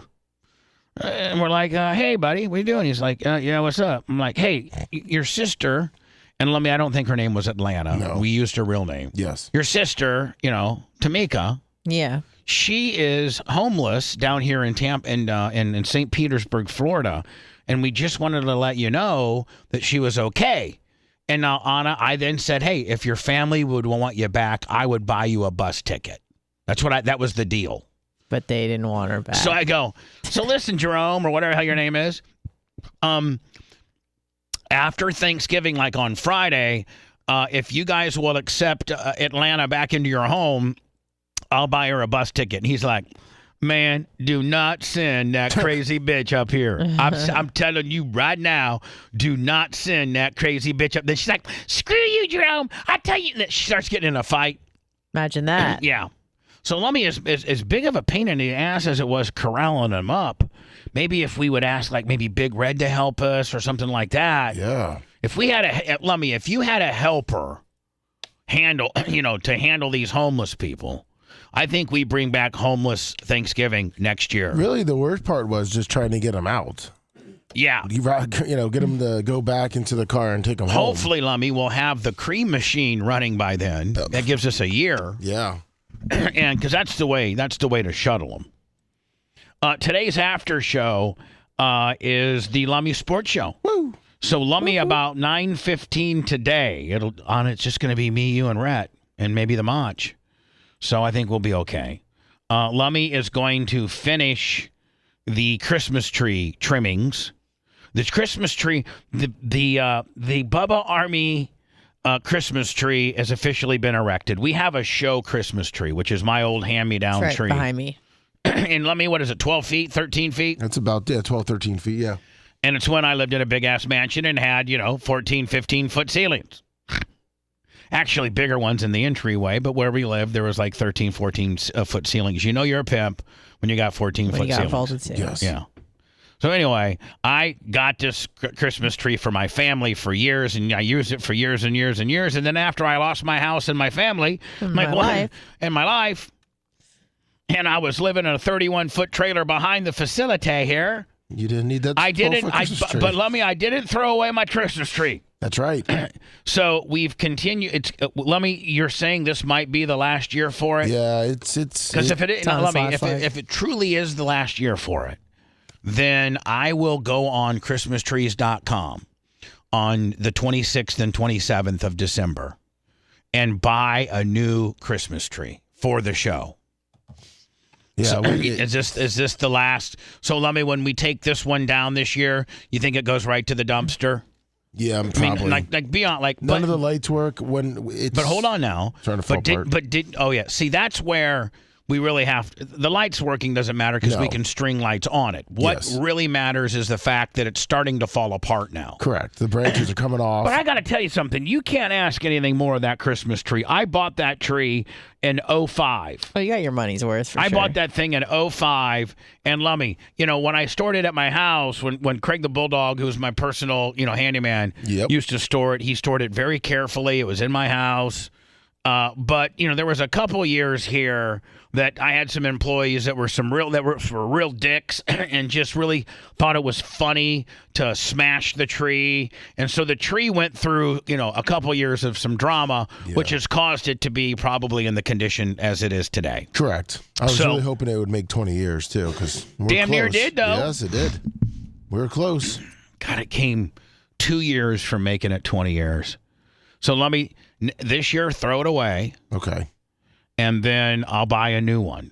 All right. Okay. Sounds good. And also, next year, we're going to probably try to do the homeless Thanksgiving deal. Perfect. I wonder if we should do homeless white elephant. Do you think homeless people could they even understand white elephant? Probably not. That would be funny to explain it to them. Yeah. And it would be funny to go get 10 homeless people. Mm-hmm. And we pick out the gifts, and they play the white elephant game. Can you imagine one guy wants the one gift that the other guy got, and they get into a fight? They just stab each other. They stabbed That each would other. be Next thing you know, hilarious. Bubba the Love Sponge was back on top. He had 450,000 subscribers on his YouTube. He picked up 3 or 4 more terrestrial affiliates. His Bubba Army HQ was just absolutely killing it. They had just gotten all of the XXX footage that Bubba had from all the strippers that were in the studio. They just got it up on Bubba Army HQ. It was just they were really making some good money. What happened to him? Well, he had homeless people into his studio. Oh. They were doing a white elephant Christmas exchange gift, Willie, and the one dude got mad because the other dude took a prize from him, like in the white elephant game kind of deal. Yeah. And he stabbed him and killed him. And there was there was a manslaughter in Bubba's building. You can see the outline of the guy right there. Oh, nice. Right there. It's still under investigation. But it's looking like Bubba might go to jail for aiding and abetting a homeless man shanking another. Perfect. Sunny Days 25 on the Cash App. But he was, man, I got to tell you, he was making a comeback. Oh, Bubba Clem was. Homeless got him down? And a homeless guy took him right down to zero. Live on the air. Live on the air. Bubba blasted him. Bubba taped everything to the live end. on the air. Oh, I think that was damn it! Hold on. Bubba taped everything to the end. I don't know where this is coming from. Vortex. Stand by. Hold on. Is it there or not there? Vortex. Hold on. There. How you doing? Hey. Great. We have breaking We got breaking news here, ladies and gentlemen. Breaking news is we're phoning this show right in. But send us some money, man. November, man. I know that your Thanksgiving festivities that you're throwing for your family cost you $400. I know that. But we're your family, too. But I'm your family, too. You know what? Make a little placemat for me right there and lay a $50 bill on that plate. Then send it to me. That's what you're thankful for. You're thankful for this unbelievable program that I put together for you every day. Yes. And you are, oddly enough, the ones that fund this program. And now there's even more ways to fund the program and really not fund the program. And that's go to Bubba Army HQ and at least enlist as a grunt, which is free, and then watch everything you want. Listen to all that you want. Because I'm going to have some commercials in there for you. The free ones. And you people that are listening to some of my older stuff and things like that, some of the benefits of being a member of Bubba Army HQ, I'm going to chalk you full of commercials, and you're going to have to listen to those, okay? So sorry, it's free. And I'm going to make money from them commercials. Thank you. So BubbaArmyHQ.com. If that's the only thing you can do for me, do that. Please. And just go to where it says enlist as a grunt, and it's free. It costs you nothing. And then just start perusing around and listening and being the Bubba Army fan that you are, my friend. That's BubbaArmyHQ.com. Thanks. News now out of Israel tonight. The Israeli cabinet has just approved a temporary ceasefire with Hamas that includes the release of 50 hostages over a 4-day period. I'm going to say something here. Uh-oh. But to me, Anna, yeah, you know, like this is Liz S 25 on the Cash App. This is Thank you. Not enough. This is like political optics. Like, well, of course. And like, you know, like, okay, 50 prisoners over 5. How about giving me my 50 prisoners right now, bitch, or I'm gonna bomb you? Like, to me, it looks like Israel's being a little soft here. Well, it's the Israel and Ceasefire the U.S. All right, hold on. It's being brokered by Qatar. Extend an additional day for every 10 hostages released. Fox News' Jeff Paul has the details now about the deal. But to me, and Anna, correct me if I'm wrong here. To me, it seems like this is making Hamas more relative and more and stronger. Isn't there an expression, we don't negotiate with terrorists? Yes. Aren't we negotiating with terrorists? It seems that way. Okay, yes, but what are we supposed to do when we have live hostages, and many of whom are projected to already be dead because of the bombings? Go get them. I mean, that's what they're trying to do. I know. Well, we're not doing it good but enough. But they can't just level the place when there's people that are Israeli I don't in there. think that we're doing it as good as I don't think that Israel is doing it as briskly and forcefully as they could.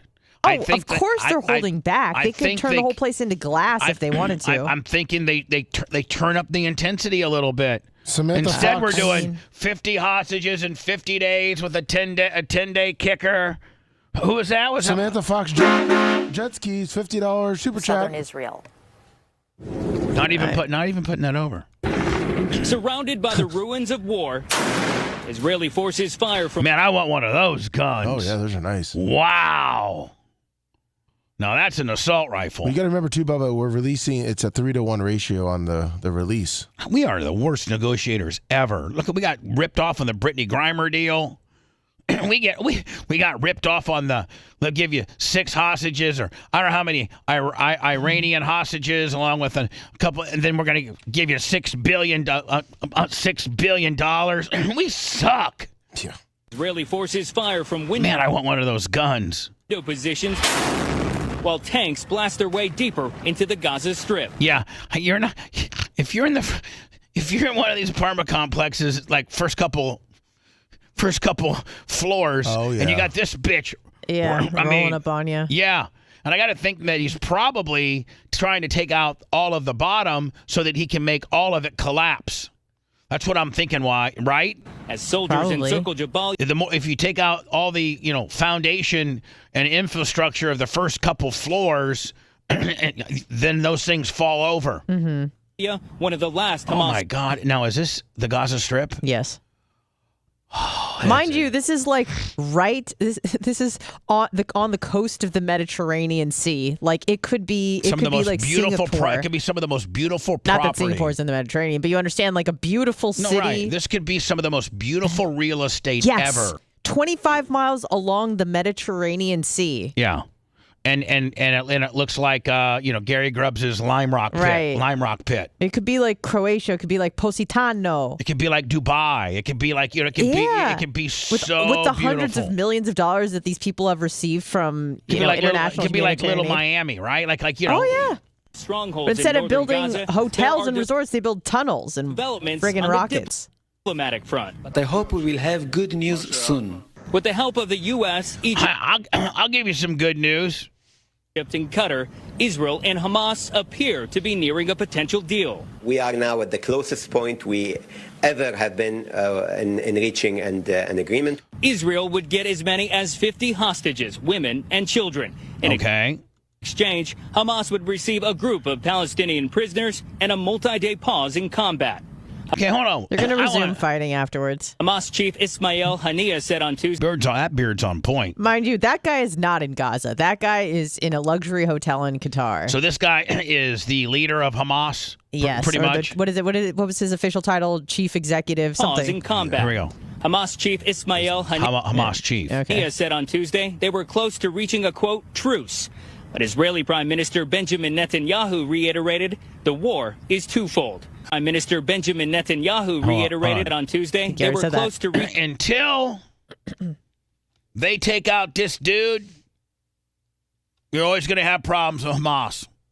And even after you take off this dude, this guy's got 3 of his dudes waiting for him to be the next dude. Right. Like we had to take out Osama bin Laden, right? We had to take out who was the guy that ran Saddam Hussein. Saddam Hussein. I don't know. Shouldn't have even gone into Iraq, but whatever. It happened. Yeah, I don't know why we really needed to take out Saddam Hussein. I think Donald Rumsfeld was like, we need to look big and strong and blow some stuff up. So that's why we went in. Well, listen. All Netanyahu needs to do is find this fancy bearded up mother effer and pull a bullet in his head. And that's where we could start taking care of Hamas. Reaching a, quote, truce. But Israeli Prime Minister Benjamin Netanyahu reiterated the war is twofold. We are at war, and we will continue this war until we achieve all our goals: to eliminate Hamas, to bring back all of our hostages and missing people, and to ensure that in Gaza there will be no factor that threatens Israel. Families of hostages have grown increasingly frustrated in the weeks since more than 200 were kidnapped on October 7th. Many have pressured the Israeli government to act, but realize bringing all hostages home could take time. I think the only thing that I could call justice is bringing everyone back home. Now, can you imagine? I mean, this is actually something that you actually could have some standing in, and we don't have to be a smart ass and even speculate. But, like, your dad goes over there. My dad has an apartment there. Right. That's what I'm saying. Your dad goes over there for a lot. Yeah, usually once or twice a year. And could have very well have somehow gotten himself kidnapped. maybe he was just walking the market square looking for some fresh yams or whatever the hell Phil would be doing. Yeah, just some vegan BS. And he's always and by the way, he's an outside dog. He's always outside exploring, walking, hiking. Like he's not he's like a little shrew. Like he has a lot of energy all the time. So can you imagine? No, I can't. If you were here and he was a hostage, like you would be like, you come unglued, and these people really can't do anything. I mean, this guy can put his brother on his T-shirt, and I'm so sorry for what you're going through, but my Lord, buddy, I can't even imagine the sadness or the anxiety or the just helplessness that you cannot. One, you can't go over there and do it. Two, your government's slow playing this, trying to do what's best in the overall bigger picture, but in the overall bigger picture, your loved one very well may be a casualty of this excursion of this thing. Yes, it's not favorable odds at all, especially if you're a man, because they're only releasing, at least for now, women and children bit by bit. So, sorry, boys. No men. All right, I got a stain on my T-shirt. Oh no. What's going on? Oh, on your rhino? Save the fat unicorns. Oh, sorry. Let me save the chubby unicorns. Love it. Do you like that? I like it. Somebody sent it to me. I don't know who sent it to me, but I just found it. I'm like, I'm going to wear that. Yeah, Paul. I'm going to save the chubby unicorns. Whatever that means. Fox News. And once again, the deal, a temporary ceasefire in Gaza for the release of some hostages, has been reached. It's not immediately clear yet when the truce would go into effect. Use that time, that ceasefire, to strategically put more military in place on the border of the Strip or in the Strip or whatever. Don't use it as just a 5-day vacation. Use it to strategically better yourself while nobody's paying attention. Well, that's what Hamas is going to do. I mean, well, then you might as well, as the Israeli, might as well be doing the same thing. That way they don't got anything up on you. That's right. Prime Minister Benjamin Netanyahu said Israel would resume its offensive against Hamas after the ceasefire expired. All right, so Bibi's already saying, bitch, it's going to be a Kiss concert. Well, just a 5-day pause. It's not forever. They want to get their people back. When I return Susan Sarandon, which he looks like a 12-year-old Asian boy, but I don't know why she would think this would be cool. I don't know why anybody would think this would be cool. I thought she was Jewish. And she looks Jewish. Is that racist? Is that racist for me to say that? No. Anna, you're Jew. Is it? I'm Jew. Is it racist for me to say that? No. One, I thought she was Jewish. We got to look. Jews got to look. Yeah, Jews got to look. Sarandon, I don't know. Kind of like Roxette. Jews got to look. Na na na na na. What? Na na na na na na na na Yeah. na. She's got the look. Yeah. Na na na na. She's got the Jew look. Woo. Yeah. I got pretty good Judar, and she looks like she could be one of the tribe. Yeah, we'll get into that next. Believe it or not, absolutely not. Everything you heard about him has been toned down for easier public acceptance. The Bubba the Love Sponge Show returns after these words. Hit both on Rumble and on YouTube. Hit the fucking thumbs up button, especially on YouTube, motherfuckers. It's almost 733 watching and only 177 thumbs up. I think we're having a pretty good fucking show right now for me disclaiming this was going to be just an absolute fucking phone-in Willie. Yeah, let's go, motherfuckers.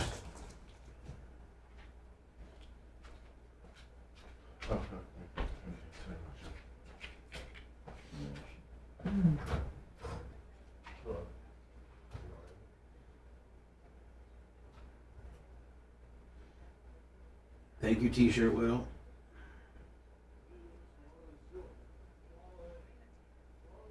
Rainbow Rick, I need to get my motherfucking stickers, buddy.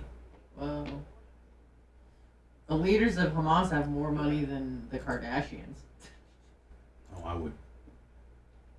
That's a little bit sad. Yeah, Jack just sent me a video about it. They're worth like $4 billion. So their people live in squalor and they're getting fucking bombed while they live in luxury and fucking Arabic caviar and shit. What's up, everybody? Happy motherfucking Thanksgiving. Happy phone in. We're calling a show day. Stop saying that. It's a great show. It's a fun holiday, low-key show.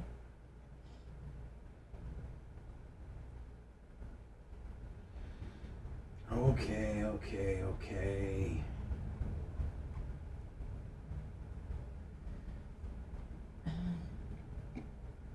You got the look. Yeah, you got the look. Oh, thanks, Holyoke. Mike, hot.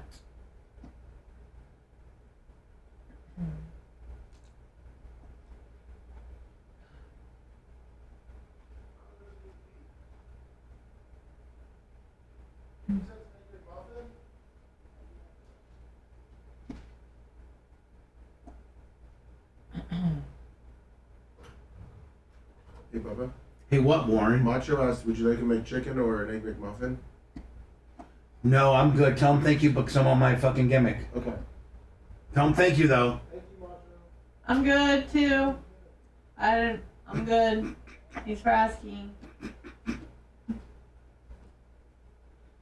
I've been having explosive diarrhea, and I think it's because I've been eating a lot of baked beans. Yeah. Do you see why sometimes I feel left out? Yeah, of course. Okay. Just wondering if other people see it too. Doesn't really matter, though. That's the sad part, is that it doesn't. That's what makes me sad. But that's okay. I'm fine. I'm good. Yeah, I'm good. I'm fine. I'm fine. Which means I'm not. I'm fine. I'm good. I like it. That's my new thing that I say. I'll just start getting choked out and they're like, oh, I'm sorry. I'm like, no, I like it. Fucking ripping my arm off. No, I like it. Put their knee in my fucking belly. I'm like, oh, no. I like it. This is great. Yeah, I like it. Oh, the Pegasus? Or you're just going to like put your knee Well, in he my probably back? didn't ask you. Hold on. If I was to be honest, he probably didn't ask you because you're not a McDonald's person. I know. But That's not really even. It's not even really fair because you're not. That's not in play. If you're going to when you're a vegan, you don't do fast food for the most part. I know, and I'm fasting and all that shit. Yeah. But So still, let's it's see. just like, So now you're making kind of a bigger deal about it than you really need to make about it. well, you know me, Bubba. I'm very neurotic and over analytical and Take everything personally. To a flaw. Well, of course. No one would say it was a good thing. Sometimes I wish I was a little less like Neurotic. yes, that, but also like I guess sensitive to Snoopy too. Not really. Yeah. Not any more than anybody else. Oh, yeah, okay. I haven't worked with you for 3 years. Mm-hmm.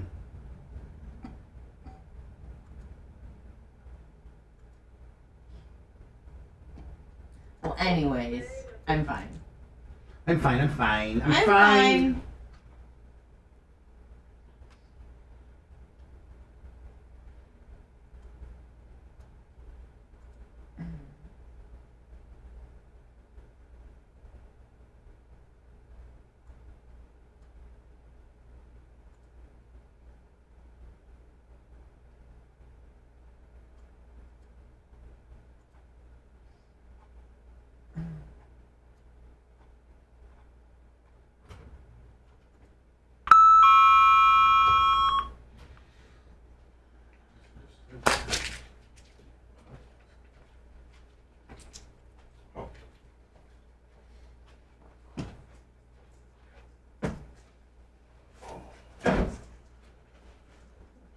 Morning, Natalie.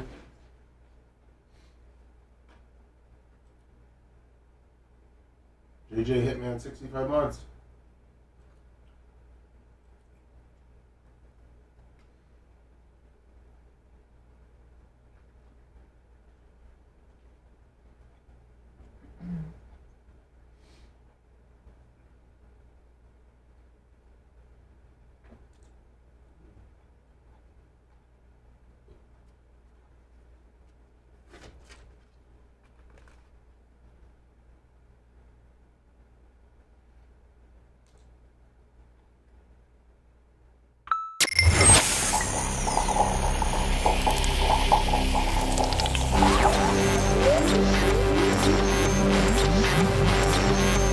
What is there not to like about the show? Bubba the Love Sponge. You guys are awesome. And I love the sponge. The show's cool. It's real, man. He makes me laugh my ass off every time I listen. I'm a full trucker effect, man, so it gets me through the day all the time. Bubba the Love Sponge. You're listening to the Bubba the Love Sponge Show.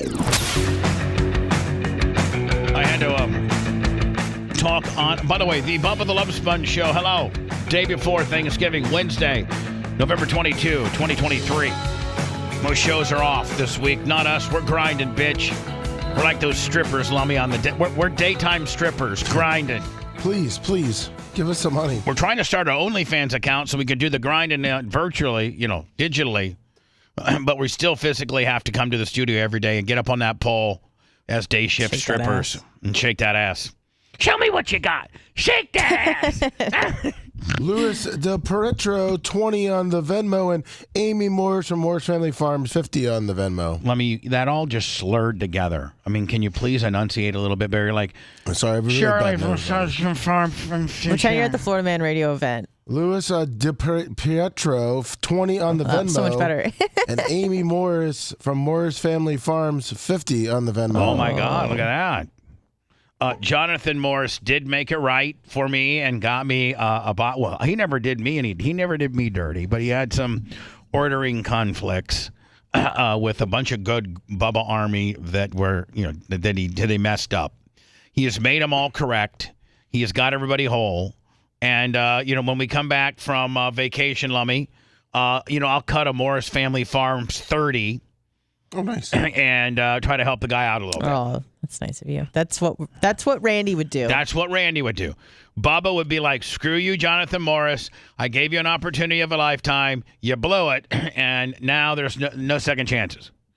Bubba, that works for Randy from Skag, would be like, listen, you made a mistake, buddy, but you got a good product.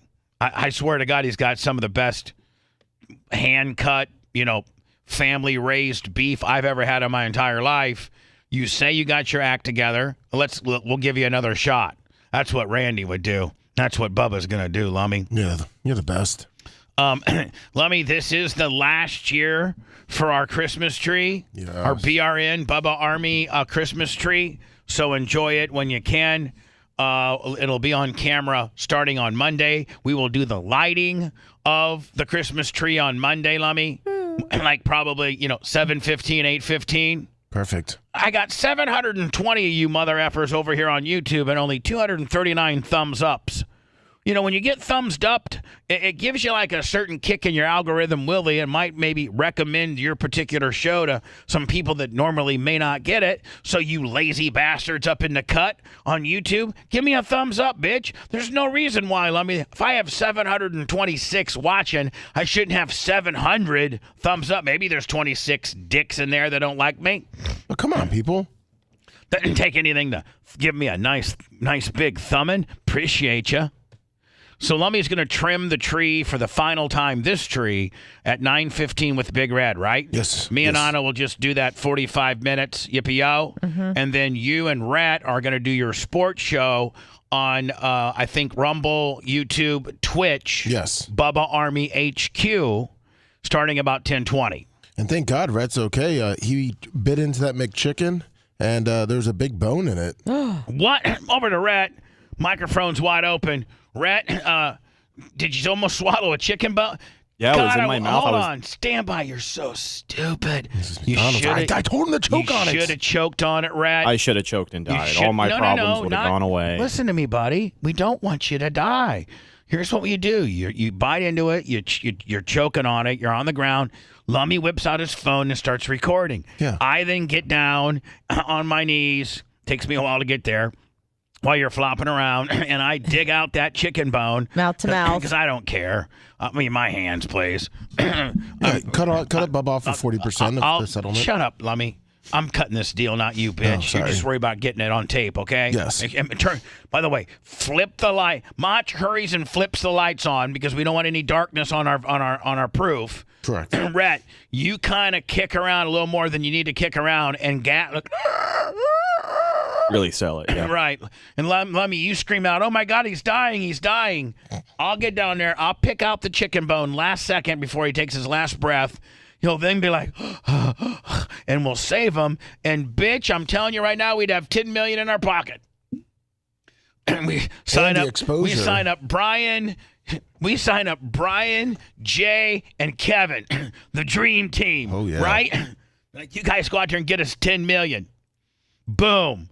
Rhett just, and then Rhett, I don't know, it happened on my facility. I'm the one that engineered it. It's 50-50. Okay, come on, work with me. Can you imagine how the news would cover it too? Bubba the Love Sponge saves. Bubba the Love Sponge, local hero, responsible for saving the life of a filthy one of his employees. Exactly. From a chicken McChicken from McDonald's. Yeah, I'm like, hey man, I was just in here doing my show. Next thing I know, I see my boy fall down, and I just asked myself, what would Randy do? And had to spring into action. Randy from Skag would have saved that guy right there. Rob Green, $100. Cash App. Cash App, Venmo, PayPal. It's the last day of the month. Well, pretty much. We got what? Is it? No, we have next week. Yeah. What day is the last day? Is it? It's Thursday. Next Thursday. Oh, we got to milk you out for 4 more days. We're gonna be driving you crazy next week. We're just letting you know that. Days. Venmo, PayPal, Cash App at the Bubba Army. Lummy is doing a sports show today. Don't forget that sports show is heard right there. If you're just trucking on down, you don't want to watch it visually. Just go to Bubba Army HQ and give us your information. Create a screen name. It's free. Sign up to be a grunt. And listen to the Lummy Sports Show and all those great things. Please. Now, during our vacation, Lummy, I think was it on Bubba Army HQ, will be where the best ofs run, right? Yes. The best of Bubba's. So, as you're fiending for your Bubba, like Friday, Thursday, you'll probably be with your family. You probably won't really want to hear us. But Friday, you might, man, I really wish I could be hearing some Bubba right now.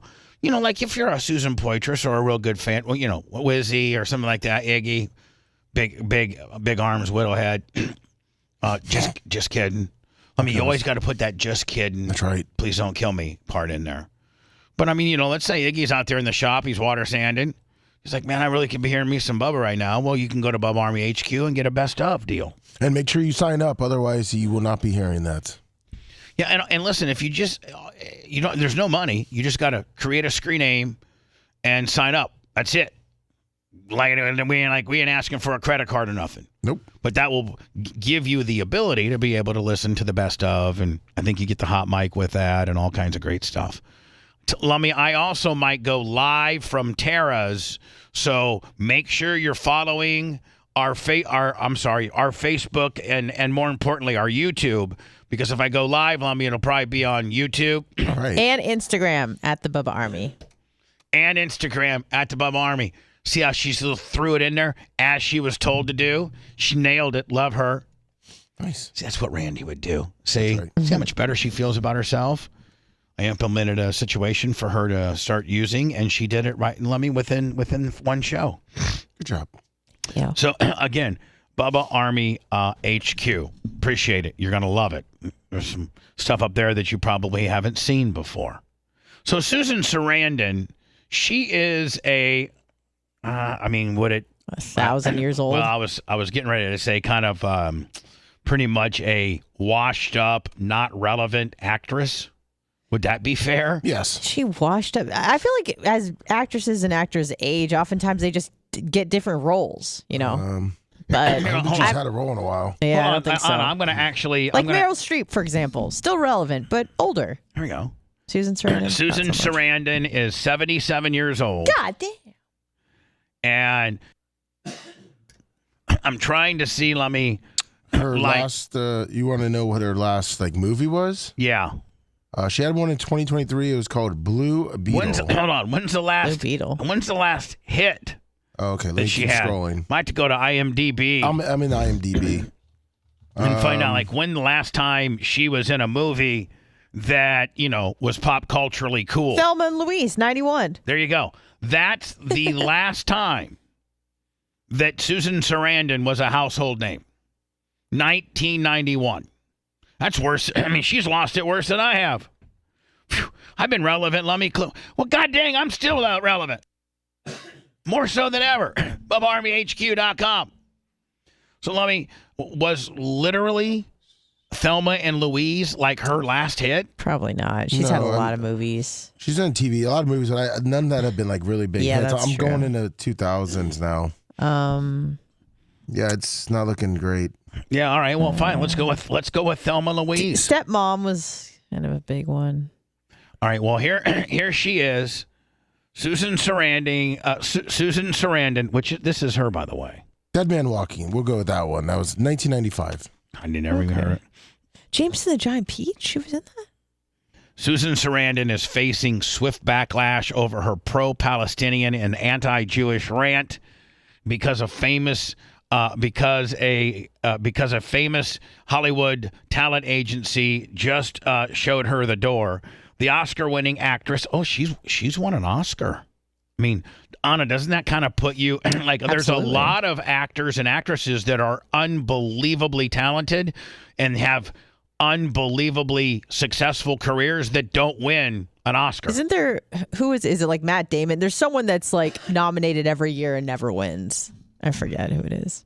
Johnny Depp. I don't know. Alexa, who's the most famous person ever to never win an Oscar? I don't think I answered that one correctly. She's really from belfasttelegraph.co.uk. Famous film folk who have been nominated but have never won an Oscar. This is kind of Marilyn Monroe, Richard Burton, Greta Garbo, Stanley Kubrick, Alfred Hitchcock, Martin Scorsese, Kenneth Branagh, Harvey Keitel. Also, I can let you know what popular programs will be on TV each evening around 6 p.m. Would you like me to set up that routine? No. No problem. Shut your hole. So Samuel Jackson's never won one. Yeah, I mean, so like, Anna, there's like some really, really big slinging D's. Yeah, that have never won an Oscar, and this bitch won an Oscar. Or Johnny Depp. And she's rolling Johnny up Depp, in here. I was right, huh? Ronnie Downey Jr. The Oscar-winning actress is no longer represented by the United Talent Agency, which is UTA, which is one of CCA or CAA, one of the two. Tom Cruise has won an Oscar. No. Hey, Alexa, has Tom Cruise ever won an Oscar? Tom Cruise has not won any Oscars, but he is nominated for one at the 2023 Academy Awards, including Best Motion Picture of the Year. Shut up! Or Harrison Ford. I mean, so wow. Yeah, I told you there's some heavy hitters. Bill Murray, never. Those are Shel Pfeiffer. I mean, if you look at Tom Cruise and Harrison Ford, that could very well be $5 or $6 billion worth of box office receipts. Yeah. Definitely in the billions of dollars of ticket sales, which is what usually they determine on how successful you are, and never to have won an Oscar. So he never won an Oscar like on, like all the Mission Impossibles and Top Gun. Top Gun, Varsity Blues. I mean, Officer. What was that? Magnolia. What was that one, Lummy, where he was a Navy JAG, and it's where you can't handle the truth. A Few Good Men. Yeah, Few Good Men. And he has Jack Nicholson on the stage. You can't handle the truth. And he absolutely gets Jack Nicholson to have an absolute un-Randy-like meltdown. You can't handle the truth. Basically, gets Jack Nicholson to admit that he called a code red and had a guy killed. Good. Remember that? Yeah, it was a good movie. So anyway, Susan Sarandon, this bitch got dropped by UTA, which is one of the top 3 agencies in LA. And once that happens, you're done. Like, you are done. You're done. Samantha Fox jet skis, $50. Naughty girls need love too, bitch. Please. Here we go. Afraid of being Jewish at this time and are getting a taste of what it feels like to be a Muslim in this country, so often subjected to violence. Now, is she a Muslim? No, okay. I don't think so. I'm saying okay, I'm not a Muslim and I'm not Jewish. Okay, I'm just white trash American. Yeah. There's a lot of us running around here. Okay. And so, I don't know that I would have the standing to say, man, I got to tell you, it's tough to be a black guy around here. I'm not a black guy. Wish I was. So, how can this bitch, who's not a Muslim, roll around here and say it's tough to be a Muslim here when you're not a Muslim? I mean, listen, you're an Oscar-winning actress. You certainly aren't very smart. My Lord, to know that, like, I'm going to be very, very honest here, and I hope I don't get in trouble. But they say that Hollywood is controlled by the Jewish people. What? Hollywood is controlled by the Jewish people. I haven't heard that. The entertainment industry, for the most part, is controlled by the Jewish people. Most heads of networks and most heads of talent agencies and what are you going to say now that they control the money too? No, the banks. What I'm saying is you shouldn't. No, I'm not getting into the banking or the money part of it. I'm getting into just the pure power structure of the way most influential, television, media, talent representation, movie studio heads. Most of those people, a lot of those people are Jewish. They're very Jewish. The Jewish men, and it's now becoming women, as there's a whole big women movement, not just within the Jewish deal, but just in general. But the Jewish people have had a very, very big say-so in the entertainment industry. And so that just show like you need to be respectful of who runs the show. That's just common. You can break that down as me being, I guess, one way or another. But at the end of the day, regardless of your religion or your belief, you shouldn't probably have heat with the people that run the majority of potentially where you could work at. That wouldn't be smart. But you know what? When you hear stuff like this, I'm glad I'm hearing it because now I know. I'd rather know than not know. I'd rather know that this is I would rather know. I like the fact that she's saying it because now I know she's a stupid bitch. Exactly. And I know that I ain't doing. And so maybe you don't this have to is do good. business with a stupid bitch. Maybe the stupid bitches like this weed themselves out. Absolutely, and that's why I believe so much in free speech, and I don't think hate speech is a thing. I think that is a made-up term. There are a lot of people that are afraid of being Jewish at this time, and are getting a taste of what it feels like to be a Muslim in this country, so often subjected to violence. It's important to listen. It's important to have drag the little facts. puzzle piece over. Try to take a breath before you answer. Are you kidding me? If it's possible, have a conversation. Yeah, I know. Hold on. Anna. What? Was that the biggest bunch of bullshit you've ever seen? So for I'm an astigmatism, so I was very confused. So for me to continue to watch this video, I have to drag a puzzle piece over into the empty puzzle piece in order to get to verify something. Yeah, give me a break. It looks like she's been about Palestine since like 2021. She's been talking a bunch of crap. Oh wow, 2 whole years. Yeah. I'm just saying. I mean, no, I know. I get it. It wasn't just like an October 7th thing. Yeah. You can just show the babies that have been dying in incubators, the family and the love that people have for their loved ones when they're blown to pieces.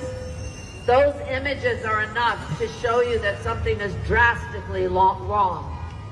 I'd like to get it, Lummy, completely uninterrupted so I can play it, There are a lot of people that are afraid of being Jewish at this time, and are getting a taste of what it feels like to be a Muslim in this country. I don't think there's a correlation between the two.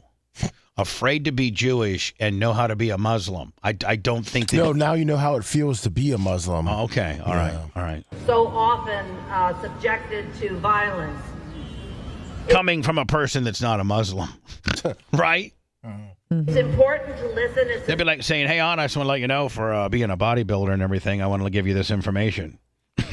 Yeah, I'm like, okay, there, big boy. Sure. Important to have facts. Try to take a breath before you answer, and if it's possible. And you just lost the agency that represents you, that gets you. You're done. You're done. You're done. Bitch. Bye. We'll have a conversation. You don't have to go through the entire history of that region.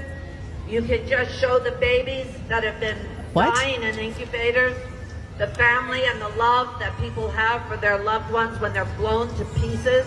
Hey. Historical context doesn't matter. Right? That's interesting. I was getting ready to say that. It's like these people missed the first part. It's like they missed part 1. Right. Where they invaded first. It's like, hello. To show you that something is drastic. Yeah. Newsflash. Did you? Hey, Susan. Hello, Susan. Will you call on me? Yes, down there, the fat guy.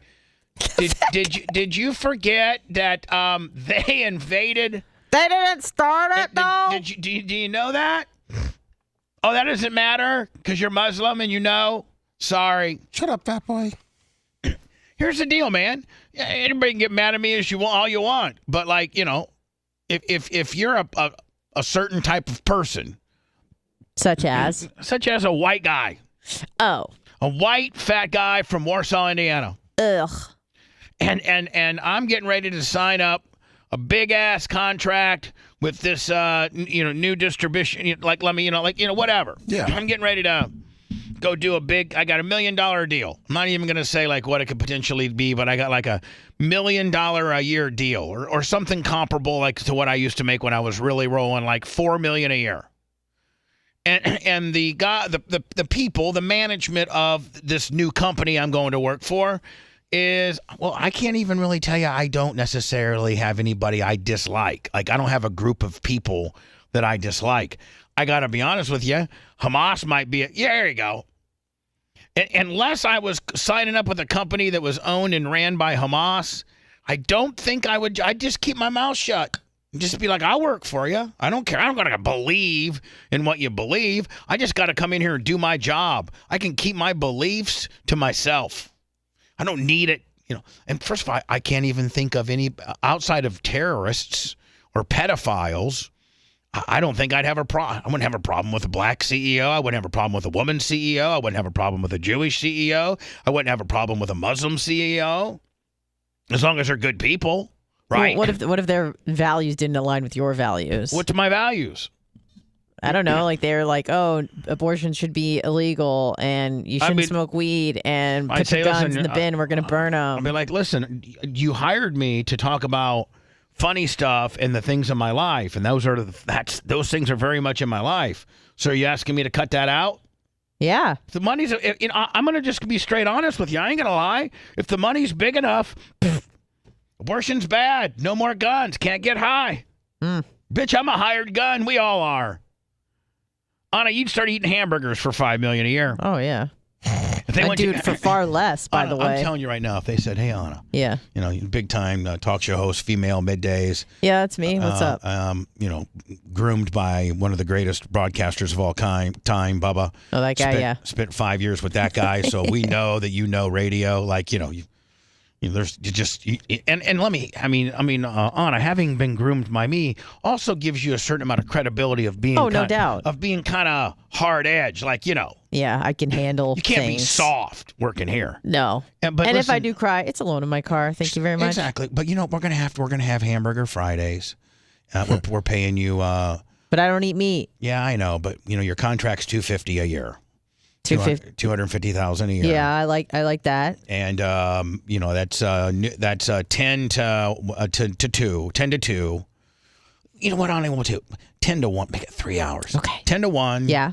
It's anything. We completely believe in it. Like we want you to completely give us your opinion on everything. We don't care. Like just let it rip. We love you.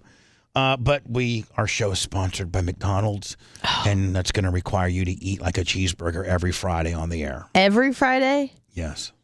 On Shabbat? Yeah, $250 a year. How about $250 a year? $250 and $250 a year. Couple $100 on that. Boy, maybe 1,000. Listen, it's a $250. Take it or leave it. Or what? I'm going to get fired? We're not. We're just going to hire Meredith. Oh yeah, no, I'll be in double doubles all day. Look at that, Anna. By the way, $250,000 is $4,800 a week. That's $5,000 a week. Yeah, bitch, you're eating double doubles on Fridays. I promise you. And if you're not, Phil is kicking your ass as to why you're not. Oh, 100%. Dad, I just want to let you know I had a job paying me $5,000 a month. I'm sorry, $5,000 a week, Dad. $5,000 a week. And they wanted me to eat a double cheeseburger from McDonald's on Friday at noon, and I told them no.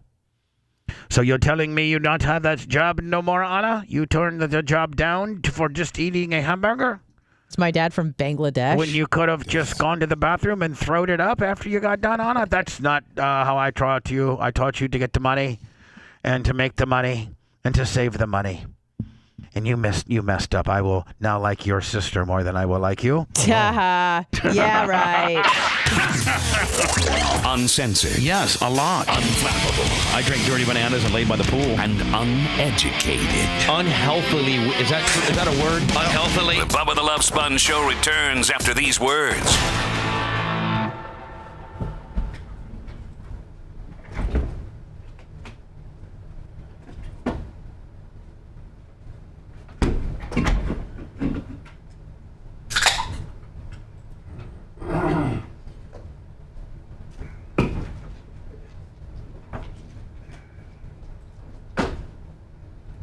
Get myself a water. Would anyone else like anything in this room? No, thank you, Pumpkin. All right, great. Don't want to leave anybody out. Oh, stop fucking backshadowing, bitch. What would Randy do? I just called you out on it. Sometimes I can't. What would Randy do? I can't be Randy all the fucking time. See, I knew this. I can only be Randy most of the time. Is she mad about the macho McDonald's? Yeah, exactly. Oh my gosh. We didn't offer her anything.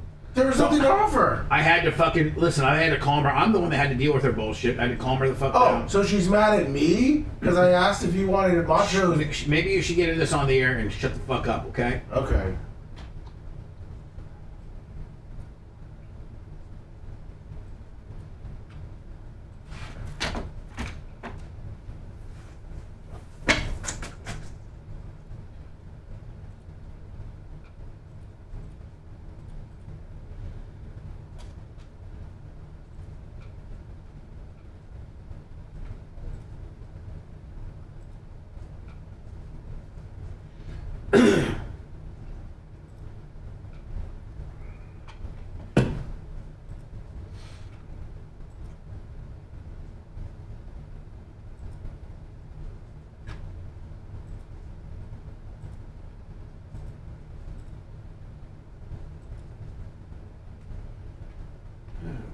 Good morning, Elkhart Rob.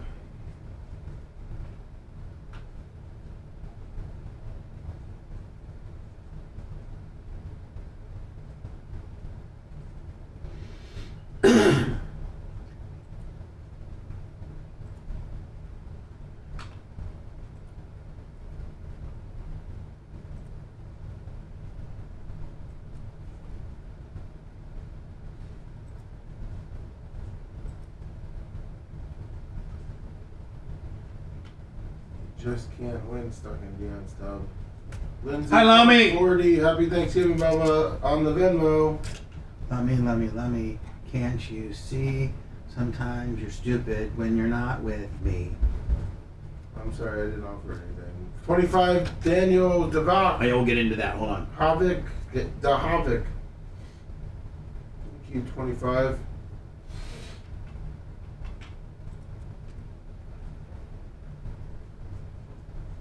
Camper's done.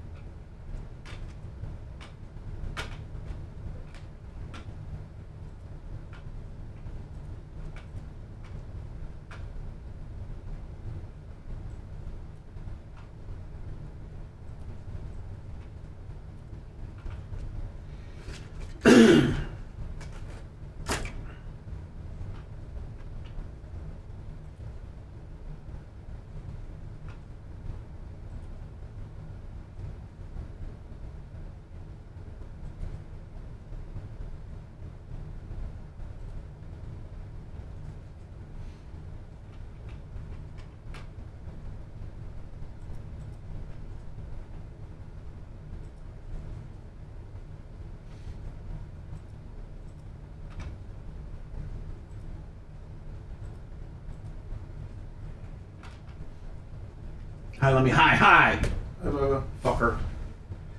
Let me get BLP from. I already sent an email this morning asking if they could send back the copy. They got a Purdue spot. That's what I'm saying. I asked them if they could send that over. I got me some Monster water. is so tasty. Especially cold.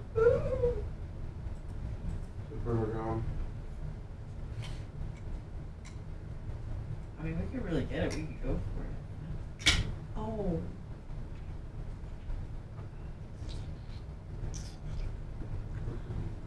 Oh, yeah. It's deep from the well.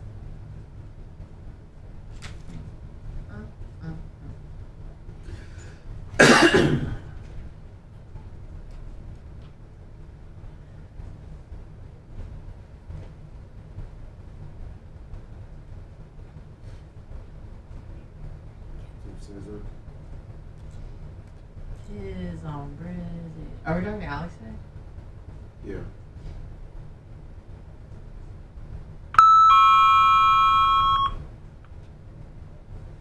Let me. Do we have Alex on? Yeah, 9:15. You talked about it this morning. It's gonna be you, Anna, and Red. Talking to Alex. Or me and Red put up the tree.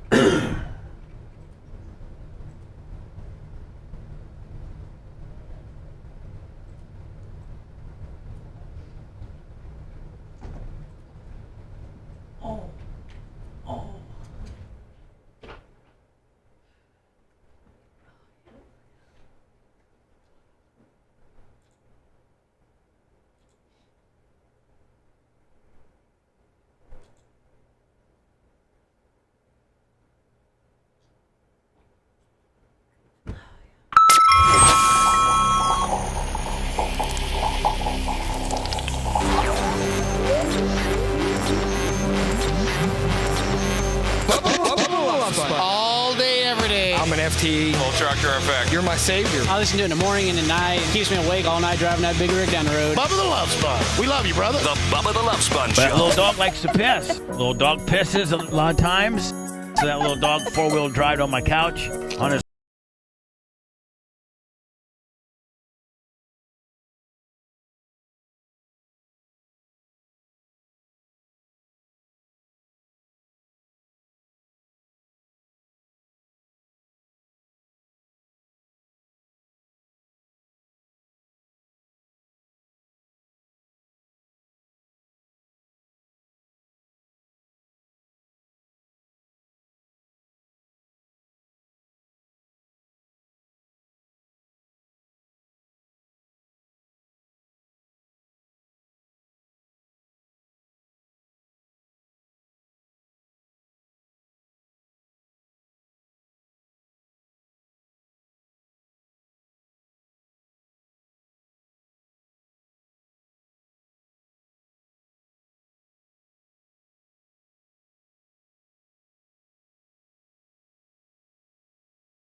You're making it sound like, we're going to go take the dog outside and dunk it. Be monitoring my YouTube channel, which is at The Bubba Army. Because tonight I'm headed to I think I'm headed to my sister's house, her brand new $1 million mansion that she just moved into 2 weeks ago. I'm so happy for her. She'd like me to say that. But, when I lived in $1 million mansion, I wanted people to know. Of course. Bitch is rich. Hell yeah. She's killing it. My girl. So I might be live on our YouTube channel, which is at The Bubba Army, as I've offered to help prepare our very, very much labor-intensive family Thanksgiving dinner. I'll have the merch crick, running the camera. And then I got to think, Anna, that I would probably be, I think she's got a food processor now, but I'll be in charge of probably grinding up the peanuts and the green apples. Slicing the scalloped potatoes nice and thin. Slicing of the scalloped potatoes. And I'm going to try to do that live on YouTube, which will be at the Bubba Army. Rhett, any more information on the filling out of the forms to get our trophy? No, the last update we got is just kind of a wait and see deal. So expecting an email or some sort of notice from them in the YouTube studio here within a few weeks. All right. At most. So like 2 weeks. In 2-3 weeks. In 2 weeks, they'll internally email us and let us know, yes, indeed, you did qualify for that 100,000 subscription threshold, and you get this little trophy that Bubba's acting like a complete third grader over. Yeah. Perfect. Yeah. I can't act like Randy all the time. No. Yeah, we found that out during the break. Speaking of which, thanks for really, really, really hanging my ass out to dry. Oh, what did I do? I'll tell you what you did. Okay. You walked in here very nicely and asked, Macho Man's across the bridge taking care of another one of his engineering duties. I think 1040's knocked off the air, or one of those 17 AM radio stations he's in charge of. Yeah. And I hired Macho Man with the caveat of, he's like, hey, so when there's an emergency, he works for Genesis Broadcasting. When there's an emergency over at Genesis, sometimes I got to get out. I may have to leave and go over there and reset, the Optimod or the transmitter or whatever. And it happens about once a month. He's got to roll over there for an hour or so. And so on his way back, Lummy, he asked you to ask me. That's not what happened. Oh. Food was here. Oh, the food's here? Macho had an extra sandwich and asked if anyone wanted it. Oh. That was Anna it? doesn't eat food. Hold on. It's not even near of what Anna and I thought it was. No, Macho, I was in the back. I had the bag here. It makes it even a bit. She's even bigger of a bitch. So listen, we were assuming that Macho was taking kind of a little mini order amongst all of us. As he comes back, he will stop by McDonald's and grab this stuff. That's what I interpreted. And I'm sure, Anna, I'm going to be honest, I think you were kind of thinking the same thing. I was. Okay. Yes. So. Yeah, I went to the back to engineering to listen to something real quick, and he said, hey, I got an extra if anyone wants it, an extra McChicken or egg McMuffin or whoever wants it. So it's already purchased stuff. Correct, it's sitting there. Hold on. Both of which Anna does not like. Correct, so there's no point to offer to her. No sense to even offering it to her. See, Anna, you know what, bitch? I'm almost throwing. No, shut up. I'm throwing it back over to you on what would Randy do? What would Maria do? That's his assistant, Super Glue. What would she do? She'd be calm and collected. She'd get all the information, and she'd say, you know what? That's 2 sandwiches that are currently in the building, both of which I do not like. And so when Lummy walks in here and says, Bubba, do you want a chicken sandwich or an egg McMuffin? And I go, no, I don't. Well, how am I supposed to know? Shut up. I thought what you thought. Then you, Lummy, you leave. Yeah. Then I have to hear her. I'm now the only one in here. I'm the only one in here. It's me and her and Hot Mike.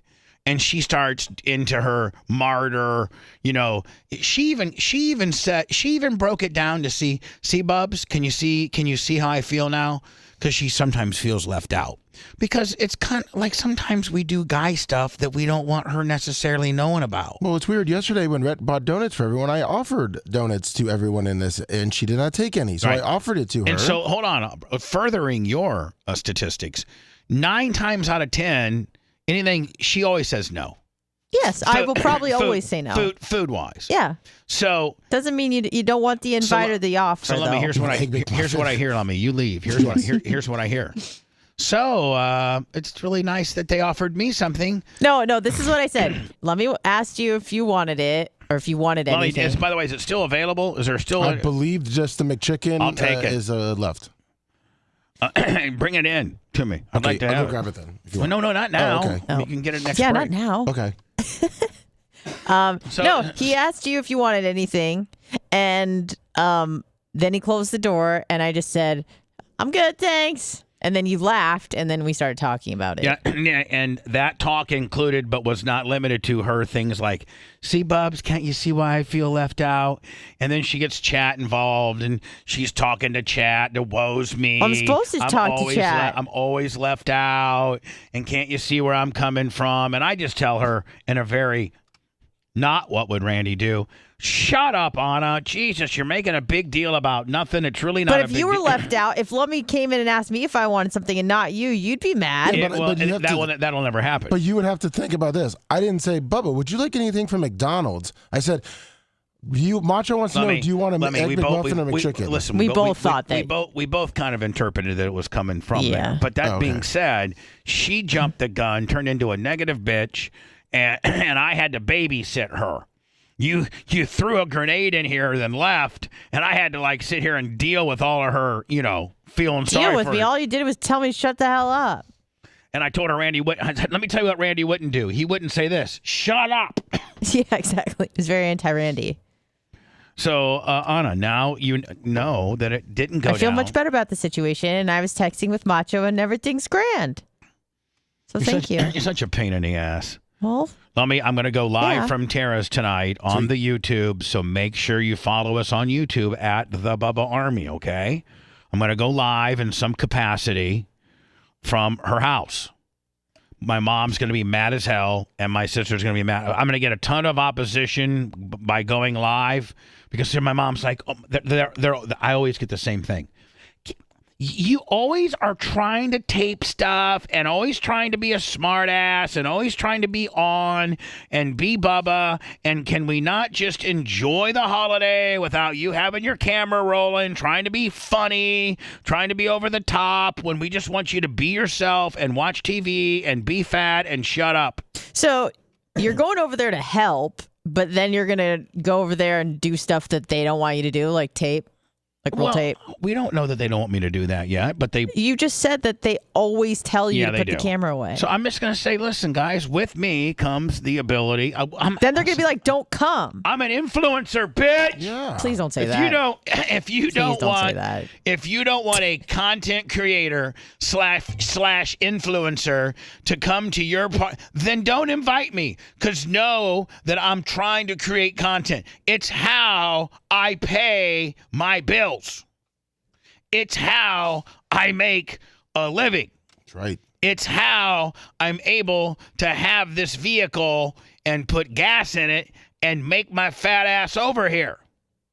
It's me. It's what I do. Can't help it. It's unlike, I'm not a banker, I'm not a lawyer, I'm not a doctor. I can't leave my job at home. I'm living my job. I'm a walking, my whole life is my job. Documenting the various things I get into. Anna, would you not agree, even though you're the most negative here? That is kind of my job, my life, living my life. You don't have a job, you have a lifestyle, and that's how you make your money.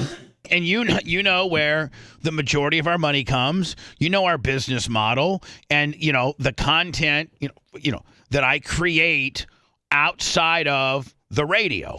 Yes. Outside of these 4 to 5 hours a day that I do, radio-wise, that a large portion of our money comes from the ancillary stuff that we do. Yeah, exactly. So don't invite me over. But they're not inviting you over tonight. It sounds like you're about to invite yourself over. Well, am I wrong? I haven't. I'm thinking, why would you not accept my help? Because they don't want to be on tape. Oh, so with me comes that. Right. And they so don't they're want like, yeah, that. why don't you just stay home? Hold on. I'm going to text my mom and my sister. Group chat, Willie? Yeah. Okay. May I come over tonight and help? Hold on. Bother and everyone. Help prepare Thanksgiving dinner. Now, my sister, I just said, here's what I said on it. Okay. May I come over tonight and help prepare Thanksgiving dinner? I'm going to put, I know there is a lot of cutting, slicing, and grinding I can do. Boom. So Anna, not only did I try to, get over there, but I'm now saying specifically some specific duties that I know that I can do that I've done in the past. Right. So if you let me do it 10 years ago, why wouldn't you let me do it now? And then the math Tara's going to do in her head is, yeah, I really do need those potatoes sliced, and I really do need the peanuts ground up, and I really do need. She's like, yeah, come on over. Yeah, but then I'm going to also put in here I'm going to just so Anna, so that I'm completely trained. Oh, see, I was going to be just wait till they say yes. That would be great help. It's much easier to ask for forgiveness than permission. Come on now, yeah, you know that. But then you could say you dirty dogged them because they didn't quite know. Well, or maybe just respect their wishes and put the camera away. Or Bubba, do it this Anna, way. I'm not going over there if I can't tape. Okay. Bubba, why don't I'm you not going. Even if they would say yes, then I'm going to say, please know that I won't have. I'm not going to have you. I'll be bringing my film crew. There you go. What, Drake coming too? No. It's just all I need. My film crew is the merch crick. I got her. I'm bringing a boom mic. I'm going to say, listen, if they say yes, Anna, then I'm going to say, would it be possible if Erica would film me chopping up some stuff for my YouTube channel? And what if they say we'd prefer not? Hold on now. Let me just say this. And not have you guys anywhere on camera at all. Just it would be not me. in the frame. Yeah, it would just be me cutting up the stuff you've given me. And what if Tara writes back and she's really nice about it? She goes, listen, Bubba, like I'm not in the mood for that right now. Then will you rescind your offer to help them? Yeah. Okay. But like, oh, I ain't coming then. Yeah, you're just taping yourself. Just you. That's it. Yeah, I mean, please. I mean, I could literally go out in the garage and do it. Yeah. Just give me a little coffee table, give me a little children's fold-up table and a folding chair and an extension cord and the food processor and the bowls to put the stuff in, and I'll literally do it from the garage. It's a brand new house. There you go. Like I don't need to put any of them on camera. They don't want to be on camera. One, I'm just going to be totally honest. This what I'm facing is that my mom. This is our first holiday without Jeff. Yeah. Eddie. So this is tough on Mom. This is also our second holiday without Tyler. That's also really that weighs very heavy. So me rolling up in here, Johnny, I got to tape some stuff, probably isn't the best move, but Lummy, if it's not about them and it's just about me, none of them on, like I'm not going to go walk up to Mom and say, Mom, I love you.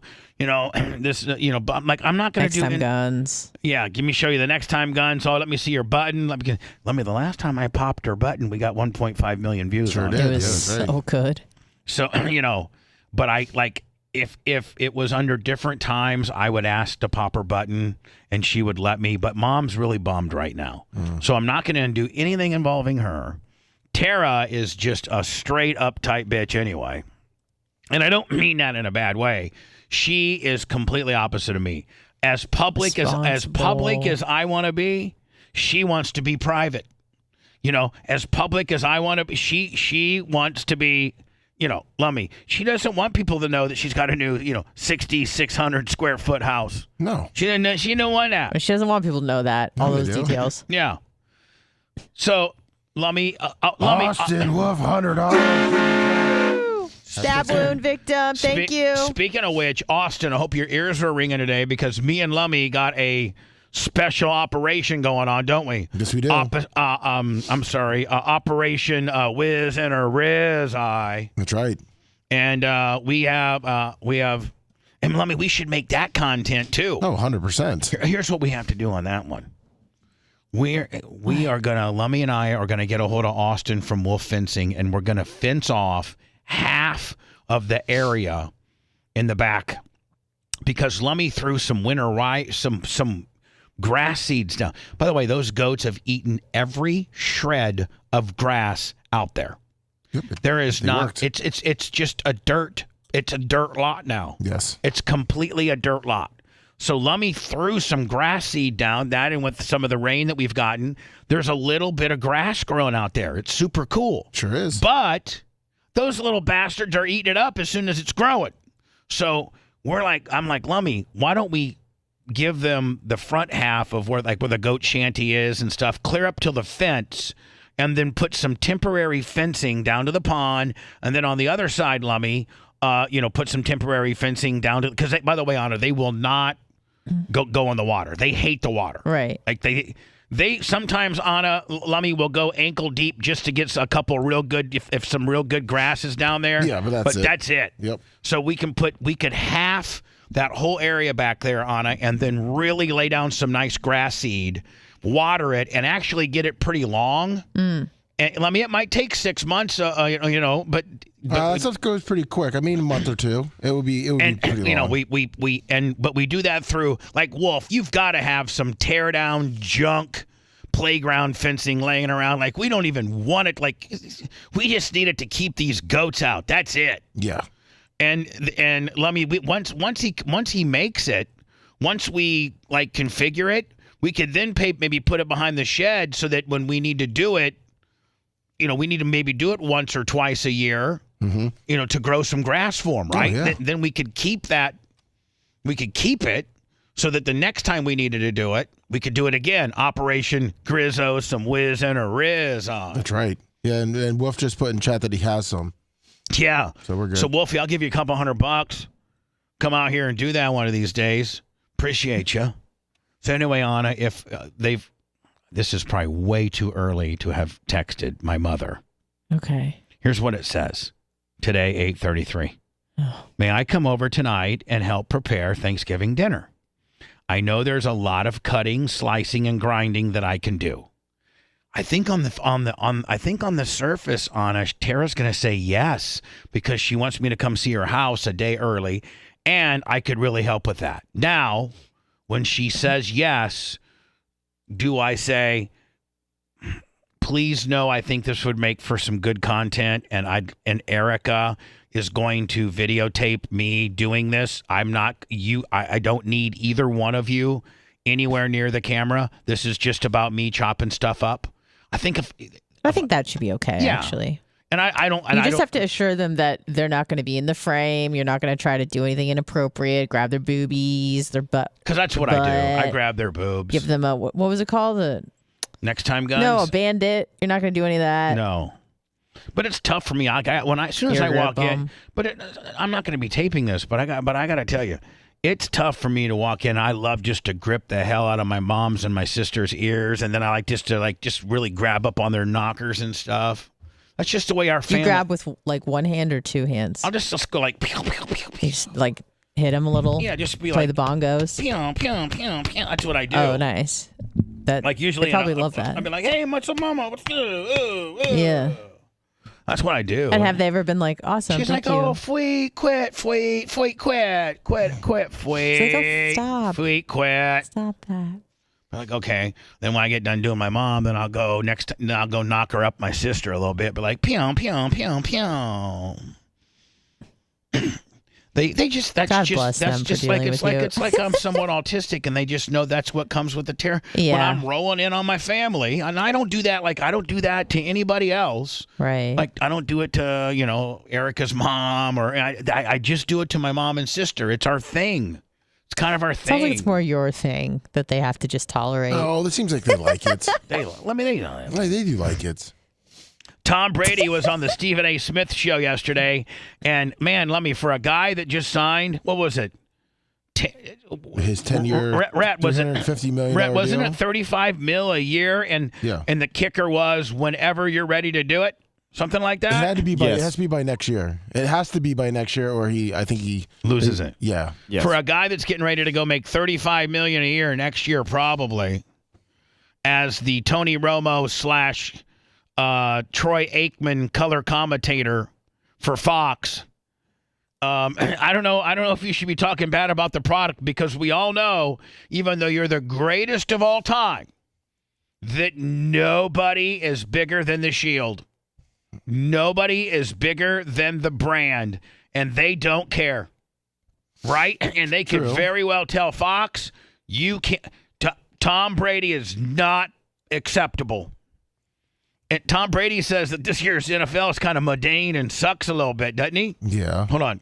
I think there's a lot of mediocrity in today's NFL. Yeah. I don't see the excellence that I saw in the past. Why not? And why not? I think the coaching isn't as good as it was. I don't think the development of young players is as good as it was. The rules have allowed a lot of bad habits to get into the actual performance of the game. Mm-hmm. So I just think the product, in my opinion, is less than what it's been. I look at a lot of players like Ray Lewis and Rodney Harrison and Ronnie Lott and guys that impacted the game in a certain way, and every hit they would have made would have been a penalty. You hear coaches complaining about their own player being tackled and not necessarily, why don't they talk to their player about how to protect himself? We used to work on the fundamentals of those things all the time. Now they're trying to be regulated all the time. I think I really agree with him. Yes. I mean, he's kind of really breaking it down like the average dude. Maybe, you know what, maybe that's why he's going to kill it over at Fox. Oh, yeah. He's going to kind of be I think he'll be the new John Madden. He'll be the new cool guy. Because he's he's the greatest of all time. I mean, you can put in Tony Romo. You can put in Troy Aikman. Both very accomplished. Well, Romo not that accomplished, but Troy Aikman, very accomplished. Yes. I don't think Romo's a Hall of Famer, is he? No. Nor will he ever be, Probably I don't think. Not, no. But this guy's the greatest of all time. And he's disgusted by how, I don't know, woke / snowflake, right? I mean, they've gone overboard. They really have. Work on the fundamentals of those things all the time. Now they're trying to be regulated all the time. Offensive players need to protect themselves. It's not up to a defensive player to protect the offensive player. A defensive player needs to protect himself. I didn't throw the ball to certain areas because I was afraid players were going to get knocked out. Yeah, that's he didn't have to worry about the league making a rule that his player may get knocked out. He just knew as a player that if he put the ball in certain situations, like a guy coming across the middle, the linebacker got a beat on him. Tom didn't float the ball out there. Yeah, you don't want to hang your wide receiver tight end out. Tom did a check down to Gronk that did a little 7-foot out route, and Gronk runs over 3 dudes. I don't know, man. I can't wait. I thought maybe he should keep his mouth shut, but no. Speak the gospel, my friend, and I cannot wait. I hope to God, Lummy, that he doesn't let this contract pass because he's got bigger and better things to do. I mean, I got to think. I mean, even if you're running your TB12 brands and it's your nutritional brand and your clothing brand and just all the offshoots of TB12 that he has, I can't think that it's more attractive than $35 million and being on TV. Let's not forget the aspect of not only you make him $35 million, but you're on TV. Hogan used to say, man, being on TV is worth $1 billion. I mean, I'm just saying, like, your brand is not, so if you don't have a brand, like, I don't think Troy Aikman really has any offshoots of Troy Aikman. No. But I know that Tom Brady does, so he almost can use that $35 million and his job with Fox to be a color commentator just to he doesn't even have to say, hey, it's Tom Brady, go out and buy my protein shakes or my just being present, giving your opinion on one of the most major networks on their sexiest game of the week, right? He's always going to get the A game, right? Course, yep. Yes. And just him being, I don't know, what's a 3-hour game? You probably have maybe a couple hours of talking time or real estate during that game? Most likely, yeah. Bouncing back and forth. 2 hours of your brand being exposed to, I don't know what, those games get 5-6 million people, something like that? About that. Depends on who's playing, but yeah. But he came out and said that he is doing it next year. Good. I can't wait. Don't forget Bubba Army HQ, my friend. That's our new shiny object. Please go look at it. Even if you just peruse around, you're going to see how cool it is. You can click on, what if you always wanted to know a little bit about Rhett's bio, that filthy ginger? Well, now you can find out. Automatic microphone shut off. Engage. Why? What'd they do now? Bubba the Love Sponge Show returns after these words. I thought the fat one didn't really talk that much. What is your name? I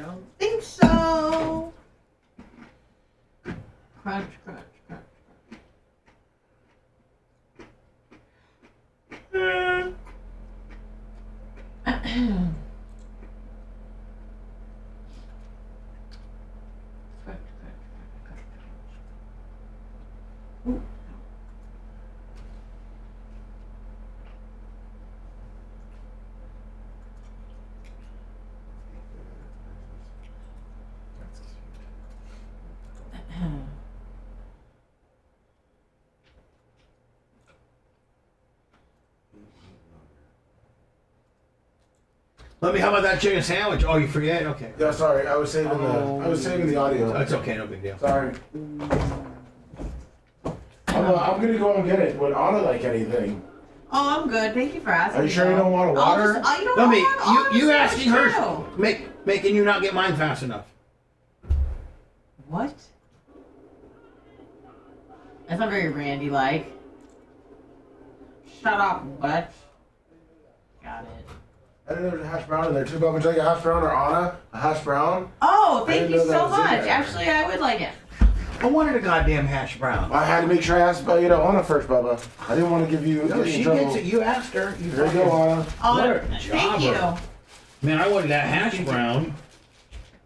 I wanted that hash brown, and what a dick. What a dumbass. Well, Bubba, What? I'm feeling very Randy-like right now. And I'd like to give you this hash brown. I don't want that hash brown. You don't? No, I don't. Do you want to smell it though? No, I'm fine with it. Swear, I'm just fucking around. Sure. Maybe you want a little sniff. No. Okay, good. That's all I got. Okay. You go get your sniff in. Okay, thank you. I'm gonna put this back. Okay. I don't like wasting food. Hold on. You don't want a hash brown? No, but no, I don't know. Why don't you eat a hash brown? Because I'm fasting. And I got jujitsu in a few hours, so I don't want to eat it. You're really not gonna eat it? No. No, for real. No, but no. Well, I'll eat it if you're not gonna eat it. Yeah. That's why I tried to get you all sniffed up. But you're not gonna eat it for real. No. Like you I was gonna put it back in the bag. swear on your mom. Yeah. All right. And my dad. Okay. And my sister, who I don't really like. And your sister who ruined my life? Is that what No, you I said? said who I don't really like. Oh. Do you think that she is jealous of you? Yeah, of course. Isn't everyone?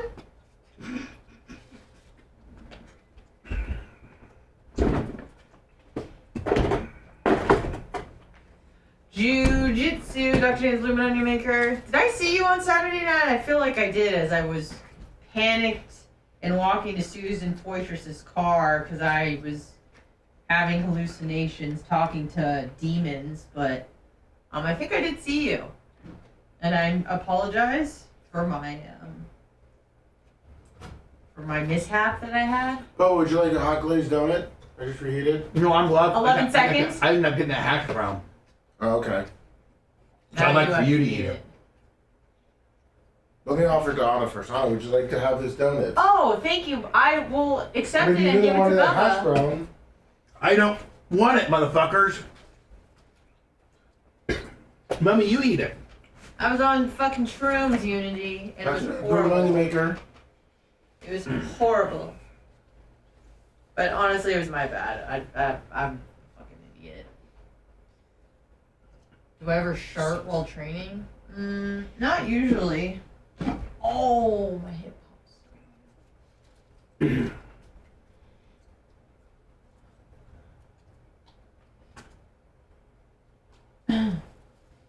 So when you do 2 Thanksgivings, do you have to like not eat that much at one, or like? Yeah. Just take leftovers.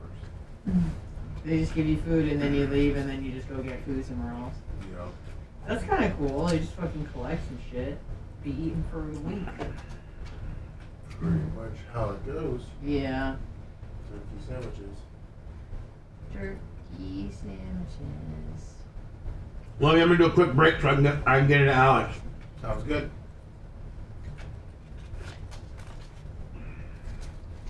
I have a shit attack coming too. Oh no. Not again. Mm-hmm.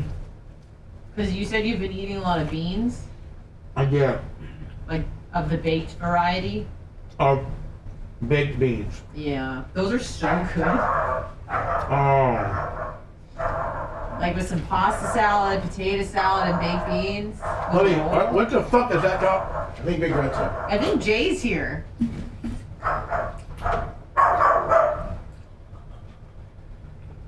Damn.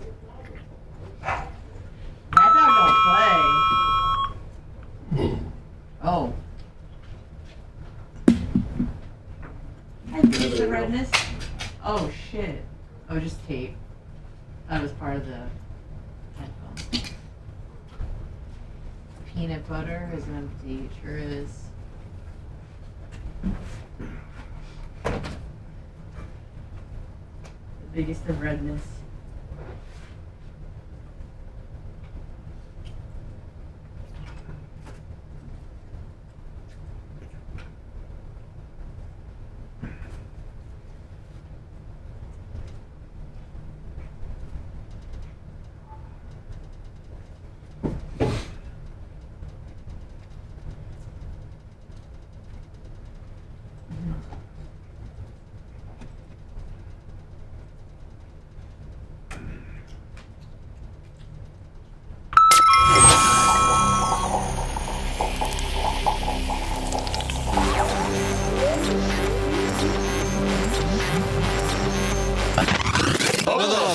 It is.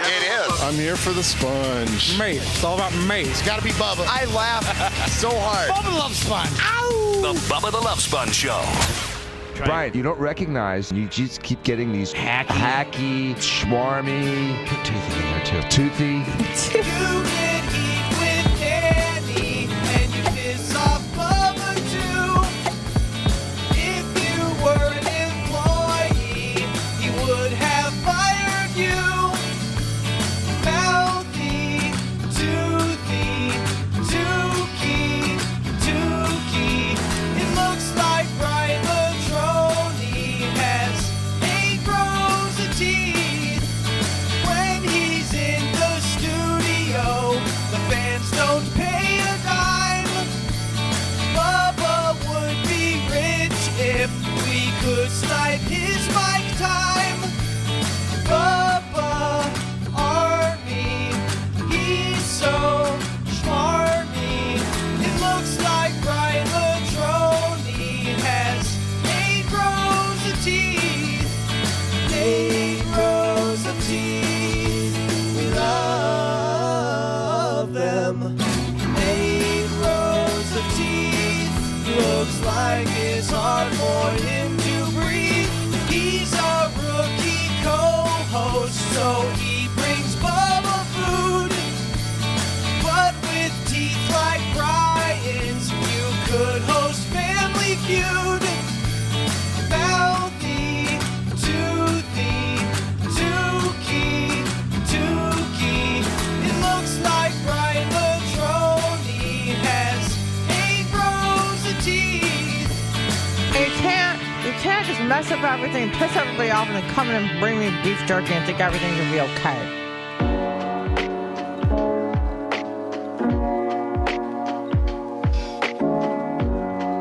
We're phoning it in. Actually, for as much as we're phoning it in, it's actually I think a pretty good show. Oh, yes. I think so. It's the final show before Thanksgiving. There'll be best ofs tomorrow and Friday that you can catch through your local radio station or go to BubbaArmyHQ.com. Become a grunt. There's, 3 levels, Lummy? A grunt, like a sergeant and a lieutenant. Yes. And a grunt is free. And that just requires you to create a screen name and an email. And then you can listen to those best ofs and have a great old time. And if you do not sign up, you will just hear the same, probably today's show over and over and over. Yeah. If you don't sign up, this show's going to run until Monday at 6 a.m. So sign up. Am I not right? Yes, you are correct. You will be you if you're driving across America and you would listen, all you're going to do is just hear this show repeat, and no matter where you go, that's all you're going to see. Tune in. We're sending them the same feed. It's the repeat feed. It's the I have not signed up to be a free enlisted grunt feed. When you can go to Bubba Army HQ and sign up, Lummy, for free. For free. And you have the grunt status, but that would allow you to go and peruse around. One, you'd get that best of. Yes. And then 2, you could peruse around some other situations within the site and get some content. On Saturday and Sunday, you'll get Monday, Tuesday, Wednesday, then the 2 best ofs playing over the weekend. So, Lummy, when a guy like you has to do 2 Thanksgivings, which, by the way, Anna, here's what I'm afraid of. Is that Tell me your fears. Is that maybe Tarek, he listens to the show sometimes live, or one of Tara's partners, they heard the show live, and so they've already blown a phone call into Tara. Yeah. And it's and secondhand and third-hand stuff is far worse than coming from the source. Absolutely, every time. The source says, I'd like to come over and help. How about some chopping and some slicing and some grinding? If that's a yes, then I'll say I'm going to tape a little bit of it for my YouTube channel. I'm not interested in having Mom or Tara or anybody else on camera, just me doing my job. I think they would go for that. But if somebody's called, if like one of Tara's partners have called her, or if Tarek's friends, and it gets back to them, hey, Bubba's talking about going to your house tonight and going live on YouTube with him helping do all doing a house tour. Yeah. you know it's going to get heavily embellished. Yep. So all you people on people that know my family, buzz off. Don't contact my family, please. Hearing it from you is they're going to say no if they hear it from your dumb ass, but if they hear it from me, the way I'm going to spin it, I'll be live from Terrace tonight. It's the best chance you got if it comes from you bunch of noser-inners. And so Lummy, a guy like you that's got to hit 2 Thanksgivings. Yes. And I'm going to hold your feet to your fire. No problem. Just like I've been to other families' Thanksgiving dinners that are not my family's, like not made by my sister or my mom or my grandma. You know, when I was a kid, Grandma Madge is the one that the loose one. No, Grandma. Well, let's stop. You said those are your words. They're not my words now. They might have been my words then. Your new Randy Bubba. Yeah. Sorry. You think Randy calls his grandma a little loose? No. Probably not. Calls her my honorable grandma. Okay. Yeah, honorable. So my grandma Madge, who's my dad's mom, we always had Thanksgiving with her. And that's where all these recipes, the stuffing, the Klim family tradition stuffing, the old-fashioned cream pie, the scallop potatoes, you know, all of these special recipes that my mom learned from my grandma Madge that now my sister does. So, like Lummy, but some families just don't know how to cook that good, and they literally, like, it's just store-bought green beans and store-bought corn. Oh, my sister makes corn casserole, too. Mm-hmm. My Very sister good. makes the best corn casserole. It almost made me cuss. I thought you were going to say the other C word. So, Lummy, like, of the 2 families, which one is the better cook? I would have to say just because my parents do everything from scratch. Right. And her parents, just because it's not as big as They big of buy a it. family. Yeah, They they mostly buy. They make a couple things here and there, an Italian dish, but other than that, it's But your mom, It's imported. Your mom is a lot like it's all scratched up Willie. Correct. Yeah. So you would say of the 2, your family puts on the better spread, the tastier of the 2 spreads.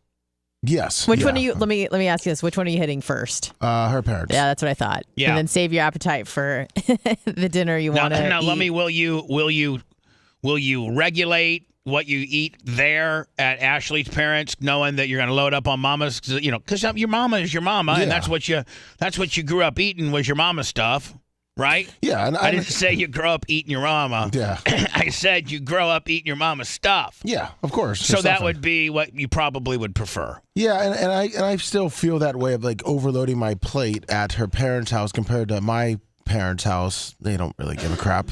You know, I can really load my plate up. Yeah, I'm going to try to just go with 1 plate this year. Really? Yeah. Yeah, I am. Why?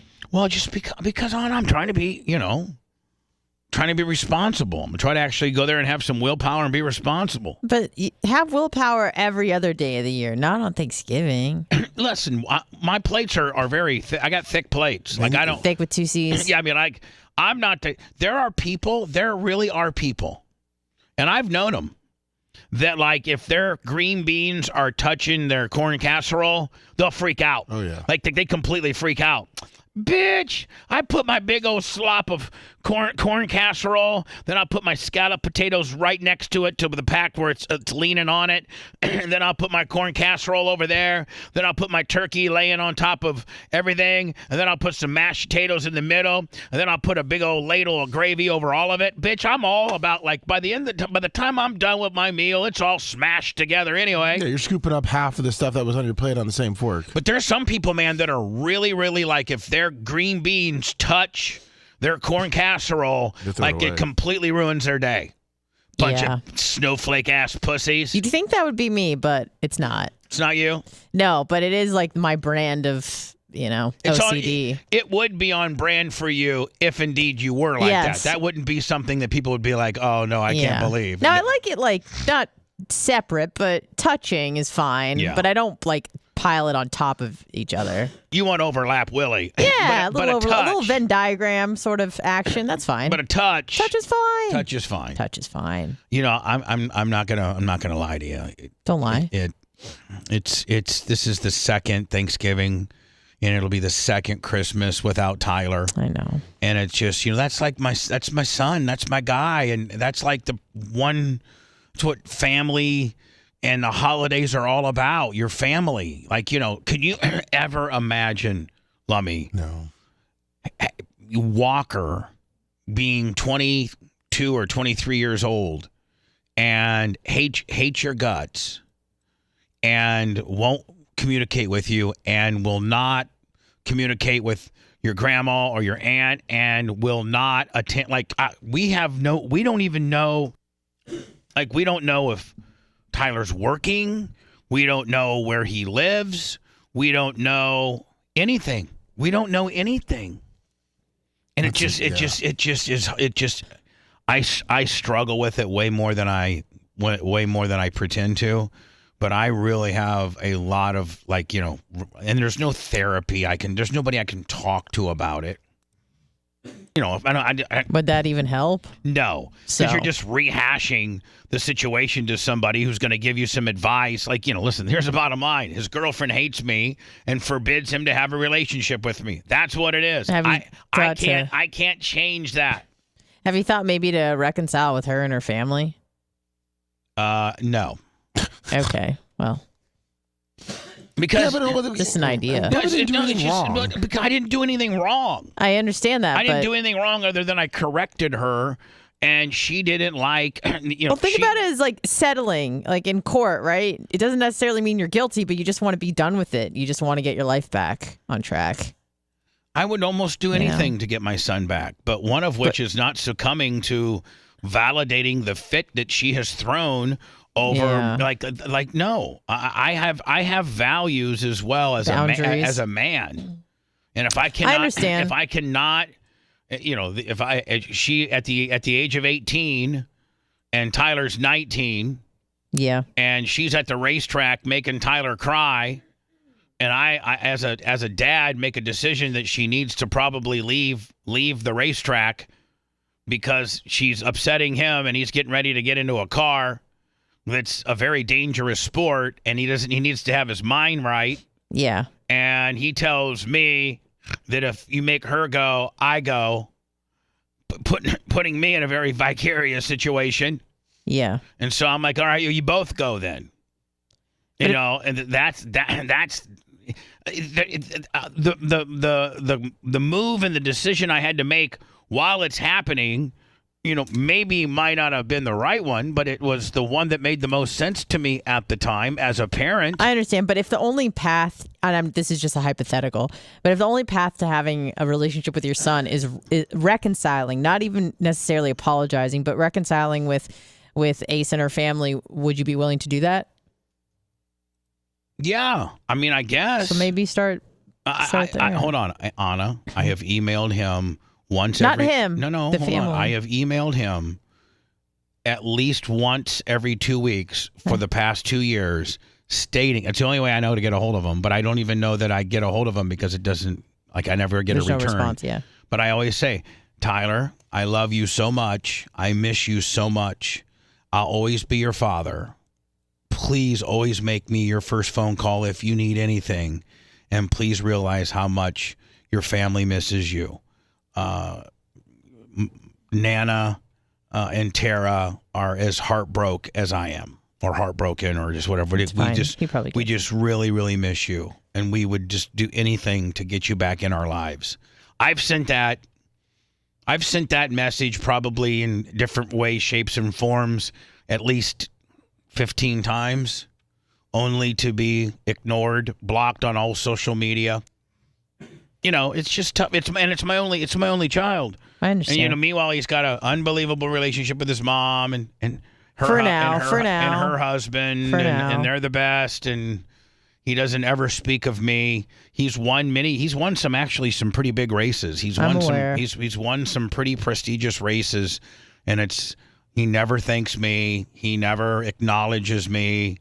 I'm I'm dead to him, and it just absolutely tears me apart.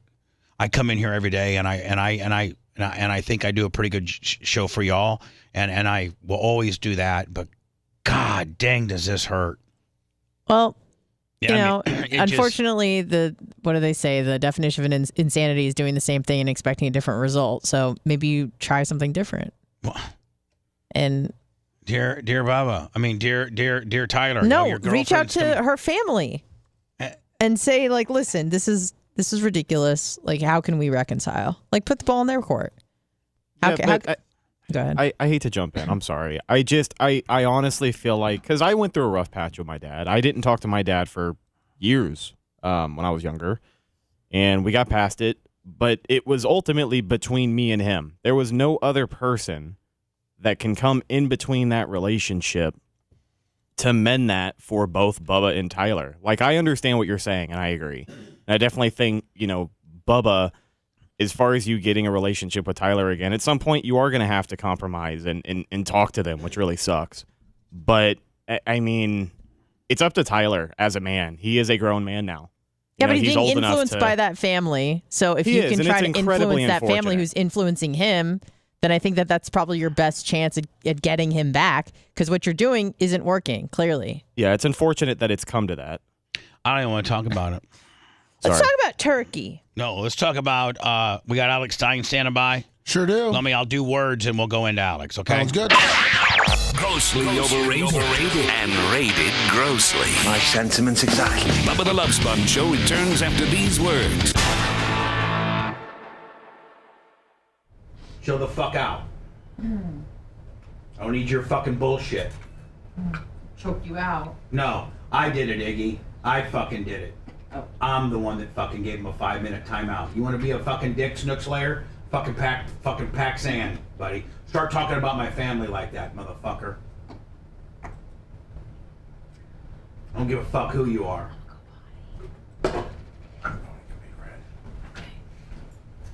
Chat. Talk amongst yourselves. Behave. Permagron, you're right.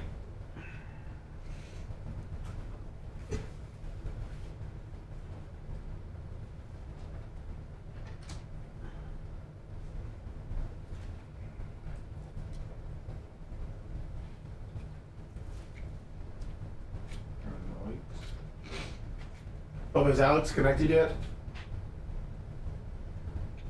Well, I think he did, but come here for a second. Okay. Zoom. Where's this Zoom coming up at? I should just had it up. Is it down? No, but like. Email micro up. How's it coming? There it is, right there. It's there. I got it. I mean. It's just not popping up on this. Oh, it's coming up. It's right. I mean. Hold on. Oh, I see him in the little left corner.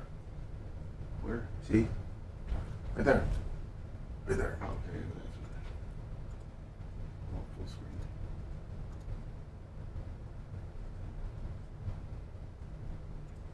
How did that happen? There it goes. He looks a little fat today. He does. He looks like he jumped up. Yeah, I'm gonna tell him. Don't get mad at me. You're my best friend, but you got fat. He's sick too. There we go. I want to talk to him, just make sure he can hear you. On the microphone. The ones and twos. Can you hear me? Yeah, I got you loud and clear. You look like shit. It's terrible. All right, save it. We're going to do it all for the radio. You want to say that spontaneous funny for on air. We don't want to waste it, kid.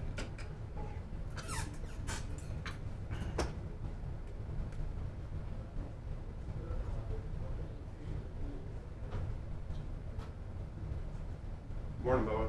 Big Red. Hey, buddy.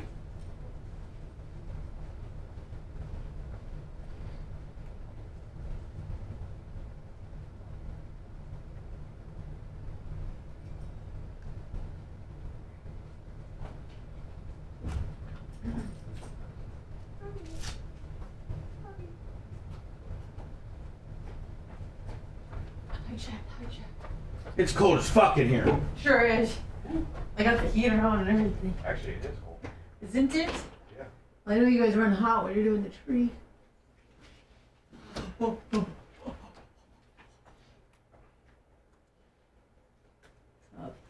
Cheers. What's up, Elkhart Rob? Oh, Dark Majesty. I think we just got $100. I don't know. No, Rhett's not going to film me. I got Tara's permission to be there, and that's where I'm leaving it. Here's what she said back. You ready, Anna? Yeah. She said, of course, you don't need an invitation. You're always welcome. I have a lot of cleaning and errands to do. So what time are you thinking? And I said, well, you tell me what time. She goes, I'll get back with you once I hear from Mom. I said, okay, thank you. She goes, tell Alex Stein I said hi. Aw. So I'm good, right? You're good. That's a best response.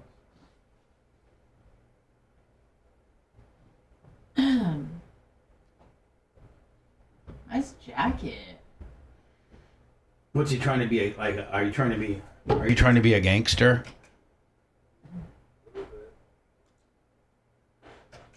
Are you a hypochondriac? Well, of course. Oh, you look sick, very. You look something else too that me and Lummy both noticed, but we're not going to say it until we get on the air. Are those birth control pills? What the fuck is that? Yeah, what's that? Ivermectin? Yeah, take some of that. You take that with some doxycycline and some zinc, vitamin D. Are you back with pay-per-view? Like how many you got on the roster right now? Like this is just between you and I. We're still 58 seconds away from being on the air, but like how big's the roster? That didn't answer the question. Well, how big's the roster? That's pretty strong, cuz. How many lokes? How many are locals? The ship is sinking. I mean, I have to be very careful. We're trying to get involved in my life. No, but I'm in a lot of trouble. We got to talk about it. You know, I lit a bunch of fires. Yeah, we know. In trouble. Yeah, but You gonna lose your Blaze gig? my dad called me last night after he saw it and cussed me out. What? Yeah, hold on. Let's just take it from the top here. You're getting ahead of yourself. Red on the nose. Little cold like me and Lummy. We also have another physical attribute we'd like to bring up here. We're gonna be live in 5 seconds. Get ready, buddy.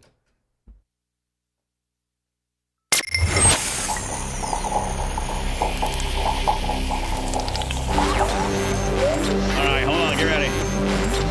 Alex Stein. In the car, listen to Bubba the Love Sponge. Oh. Yeah. Love you guys. Gotta be Bubba. Wondering who he's going to yell at next. Yeah. People from all facets of life can relate to this show, and that's why I like it. I love it. I can't get enough. Bubba the Love Sponge. Exactly. You're listening to the Bubba the Love Sponge Show. Standing by with his Eminem 8 Mile hoodie, and looks like he's got a cold. Doesn't look good at all. Primetime Plimp on a Blimp. Alex Stein, that's currently still employed with the Blaze, but his latest stunt / look at me, I'm Alex Stein deal might jeopardize it all to the point where his father, who is Johnny, used car salesman, buy here, pay here, bail bonds, bail bondsman, duplex owner, the whole 9 yards. He is concerned about this latest thing that Alex did. So, Alex, throw it over to you, my friend. What happened? Well, I get a call last night, and my dad is, talking about words like arson and grand larceny and lying under oath to an officer. And by the way, your dad, of all people, is very familiar what these terms mean because that's the business that he's in. So the average dude rolling down Dallas, Plano, may not know what a grand larceny kicker is or an arson willie, but you can sure as hell. What's your dad's first name? Rhett. Yes. Rhett Stein from Rhett Stein's bail bondsmen, that he knows exactly what all that means, and he's concerned that you may have committed those crimes, my friend. Yeah, he's dead set on the arson thing. He's like, the Irving Police Department is going to be knocking on the door at any moment. We're going to jail. The Blaze is going to get mad. I didn't even see. I'm not even familiar with what happened. Well, I got about a 5-gallon gas can full of gasoline, and I went out in the parking lot, and I poured it on the parking lot, and I did a controlled burn, and I burned some of the gasoline in the parking lot. Well, hold on. Whoa. Let me ask some questions. Okay, you shut up. First of all, what parking lot are we talking about? We're talking about the Blaze studio parking lot. All right, so hold on. So now, the only chance you got, in my opinion, and I don't know, is if the Blaze doesn't make this a big deal. If they don't press charges and they just think this is Alex Stein being a knuckleheaded numbnut that he is, and of which you need to spin yourself as that to save your job with management, because management can not only fire you, but if they deem that those acts happened in a criminal type way and they decide to cooperate with the police and give them the footage and give them all that, your dad's right. This is the last time I'll probably be speaking to you without being with an ankle monitor on. Well, okay, saying, thanks a lot for making me feel better. No, hold on. I'm your sensei. I am your radio sensei. I know a lot of times as we're getting ready to go on the air and you see my little idiosyncrasies and just all how I do it, how I throw it all together, and within 5, I just know sometimes you're in awe of my talent. But at the end of the day, man, right? You know that I've seen and I've done a lot, and I've probably been on trial more than any human being you know. I'm 4-0, bitch. How many people do you know that's had 4 jury trials over doing stupid bad stuff and are 4-0? You're very lucky in that sense. I mean, not lucky. Good. Innocent. I'm innocent and I'm good, bitch. So that's when I true. give You're innocent. and when I give you this, when I give you these synopsises of.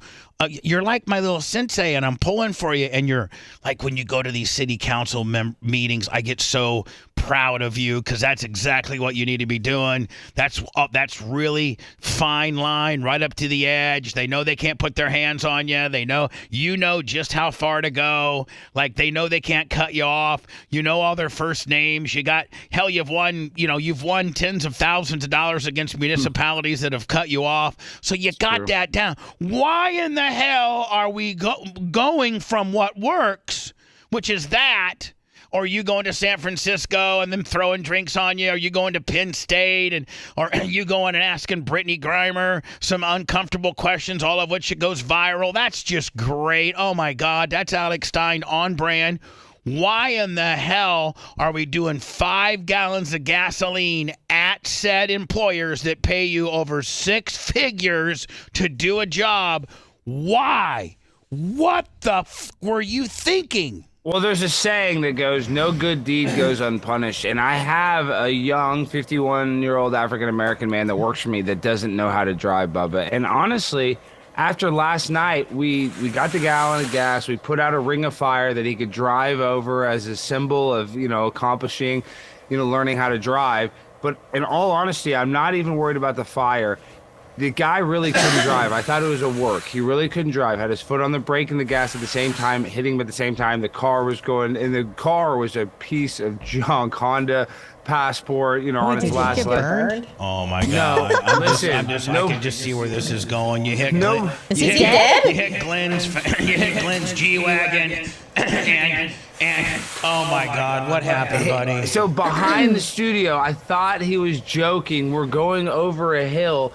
And I don't know how he can't see the grass median. There's a huge median. Is this on tape? It's on tape. All right. And he drives over the curb and is on the median behind the studio. And he messed up the grass. At least the concrete, the fire went out. There's a little bit of burn mark. I can power wash it. But he probably did about $1,000 worth of damage to the landscape All right. Outside behind the This studio. is all on tape, and where can this be found? This is all on tape. Yeah, Prime Time with Alex Stein channel. It's all documented. See if somebody can find it for me. But hold on now. So your dad looked at the footage, and he's already got an arson kicker with a felony destruction of property. Yippee-yo. Yes. That's how he's got it scored. He's got it scored arson all the way. Right. He's got it scored arson, and he knows what arson brings. So have you... Did this happen last night? Is it the Fast and Bi-Curious? Yes, the Fast and Bi-Curious. Okay, yes. I got it. On a maybe, but Lummy, I don't know that I can play it. Lummy's doing the tree. When I have. That's right. I can't play it when I have. So I'll have to go back and I'll make sure that everybody's listening right now. I'll timestamp it for you so I'll find it. Right. When we have you after we say goodbye to you and our final break, then Alex, I can play it. After you've said goodbye. So now let me ask you a few questions as one of your best buddies and your radio sensei. Have you heard from anybody at the Blaze? Not yet, but only because today we're off because it's Thanksgiving. Oh, perfect. Absolutely perfect. Alex, it's going to be okay. It's going to be okay if you listen. Okay. You first go out there today. And you power wash all of that. Out there. Don't hire a guy. Don't hire your girlfriend's husband. Don't hire, the guy that trained you. You go out there today with a power washer and power wash it, and you document you doing it. Yes. Then you assess, while you're out there, you assess the damage to the grass, potentially the grass. Yeah. And I don't know if you can go to a sod farm or you can go get some grass seed, but you fix the best that you can. Like, is there ruts in the grass and all that? Huge tire marks. I mean, full black. I mean, and about 4 inches deep. I don't know how he didn't stop. I mean, really deep. All right, 4 inches deep for how long? About 2 car lengths. Oh, that's it. So here's what you got to do. You're going to have to call some kind of landscaping place and let them, but you do the power washing for effect. That's for effect. Yeah. And then you literally have somebody out there today to meet you to fix it. Like, I don't care how much it costs. That way, when the Blaze when they finally see it, they finally hear it, the whole 9 yards, and they call you up, your starting point is, I've already fixed all the damage. I've had a landscaping company come out. I power washed the thing. This was the dumbest thing. This completely went awry. It's not how we had it planned. Well, I'm not going to say the grass part did go awry, but the fire was under control the whole time. It's not bad. The fire. I'm looking at the fire now. But you just say, it just didn't go as planned. That encompasses it all. Like, and you talk like we had it planned way different than this. And it just got off the rails a little bit, as live stuff does, and I'm going to make it right, and, nobody got hurt, and... Nobody got hurt. That's the first and foremost thing. Nobody got hurt. Right, so. And so, now, who could you have this guy, could you have Pops whip up a real hold harmless kind of form? Well, and then you post-date it from, 2 nights ago? I don't know if we can do that, but this is one thing that I did have. I had Patrol Sergeant McNamara, who's a huge fan of mine, a friend of mine. He's actually a patrol sergeant of the Arlington Police Department. We were in Irving, but I had him off duty on set with us last night because I had a guy without a license. So I called in a favor. So I did have an off-duty police officer documented with us the entire time. Will he testify that he, was indeed, retained by you to be 100%? Right. Yeah, 100%. So you got that? He was there. No, I got that. Okay, so I had an off-duty police officer too. That's all God's honest truth. Well, you're good. I mean, you should be good. The grass is really messed up, though. But you can get that fixed today. I know. I'm going straight there after this. The minute you hang up with me, buddy, I'm gonna shower and go. Yeah, I'm gonna shower, put on my jeans. What else would you be doing the day before Thanksgiving? You don't have a Nothing. You don't have anything to do. No, right. I got to get the power washer. I got it in the garage, but I'm saying I got to load that up, so I got to put on some. It's cold outside. Do you have a water source? Like, are you going to get some extra hose? You got to think about all that. I'll probably fill it up before I get in there. I mean, I think I got a one where it has a tank. I believe those tank it's not ones, those tank ones are usually pretty rare. I'm going to be honest with you. Like if you really well, I'm do saying have a it's tank a one. rolling cart one. It's kind of shitty though. It's not that. Oh, yeah, it's okay. All right, see, you're running a little bit loose. I'm running loose and hot. Me and Lummy said, one, you look like you had a cold, and two, it looks like you really, really. I know you're not in training, and I know you won, but it looks like you might have celebrated every night with, like you look a little heavy. I've gained 15 pounds since the fight. So hold on. Is that Stress not, eating, does that not just show you how good of friends we are that we can just literally look at our buddy and say, man, he's a little heavier than he's usually. I know, especially when I could tell last night I'm a lot heavier. I got to get back in the gym, but I've gained a full 15. You look puffy. You do. My weight goes up and down. I know, because and really the guys who got mad at me in my fight, the trainer, he wants me to fight December 15th. I told him I'm not. No. I told him I'm taking off to the holidays. I'll go train later, like in a month or two. Yeah, but first of all, you're trying to keep your gig today. Today's operation. That's what I'm saying. Today is Operation Save My Derriere. Yeah, Operation Save My Six-Figure Job, bitch. That's what that needs to be. And they can't get. I mean, listen. You had an off-duty officer there. It was a controlled burn.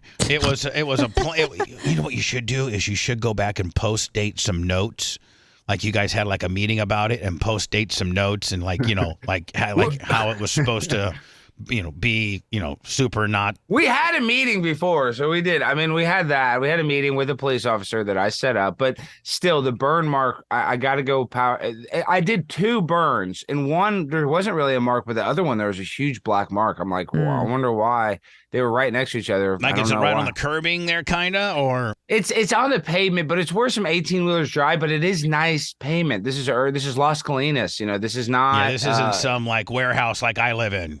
Well, I'm just saying it's not it's an industrial part, but it's the nice industrial part of Dallas. Right, our industrial park and our warehouse where we broadcast from, it's kind of like it's heavy industrial. Whereas your industrial part is like a little more she, a little upper crust.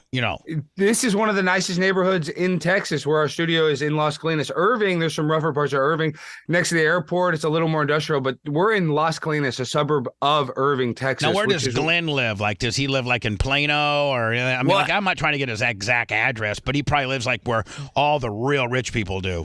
Yeah, he lives in forget the name. I think it's called Vaquero or something, and it's a super nice, high security, high end. High end. Look at me, I'm Glenn Beck making $30 million a year. Yippee you're not. Yeah, it's the highest of the high end. My dad, one of my dad's attorneys, a friend of ours, family attorney. He's incredible, probably the most wealthy attorney that my dad knows. Big insurance, not malpractice, but like. Ambulance chaser. Yeah. Personal injury. Yeah. Personal injury, medical mal. Huge rich guy, and he has a house there too. I mean, it's top of the. Way better than that crappy ass duplex you're living in. You know what I'm saying? Well, you could argue that I'm in one of the safest neighborhoods though in America. Right. So, that's safety first. Safety is first, my friend.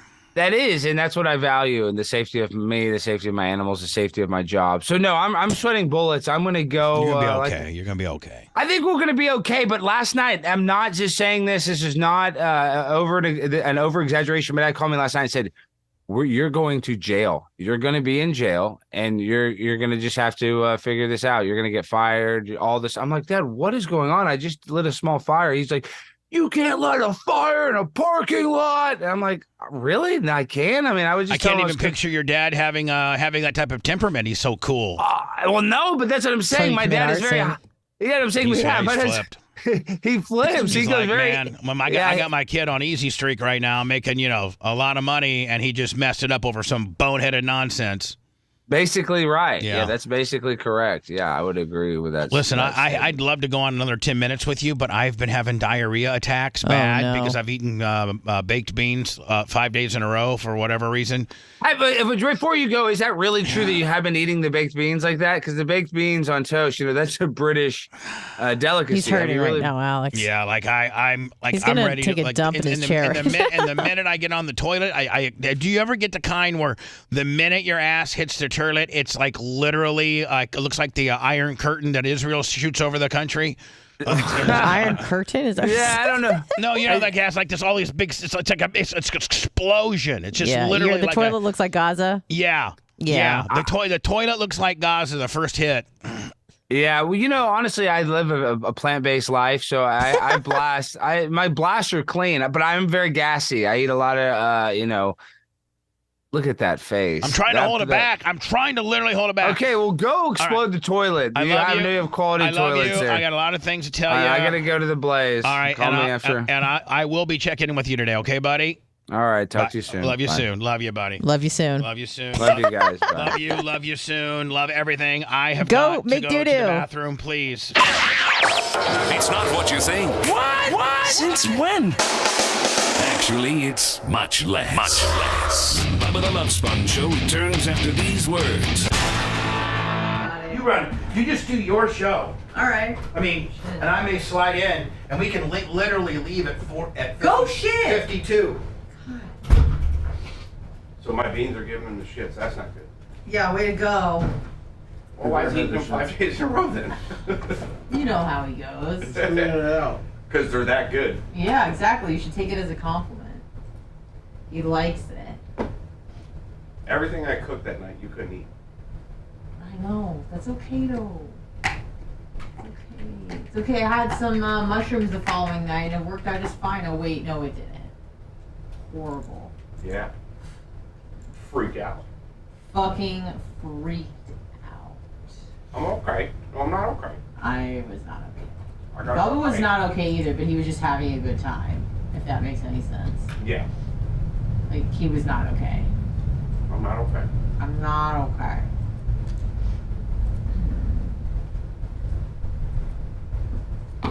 Bring the sprinter around. Gotta go.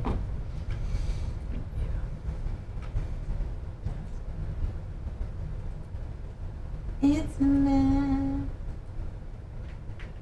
Is it looking okay from down there? Yeah, it looks beautiful. What are you waiting for someone? Because we're passing it around the tree. Oh, I see. Maria. Yeah, that's bad.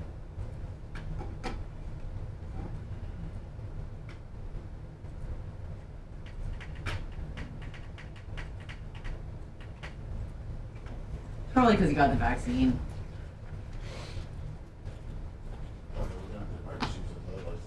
Because he got the vaccine. Absolutely not. This is more. Yeah, I figure if we get the top packed up with lights, we see the bottom. Yeah, that's to make it shit. Yeah. Oh wait, what am I watching?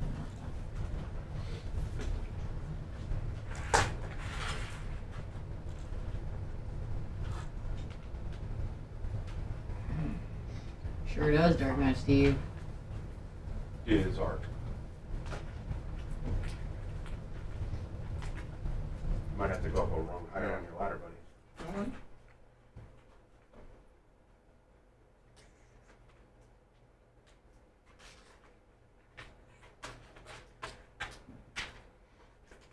A little bit more. Yeah, we gotta go around. Slack.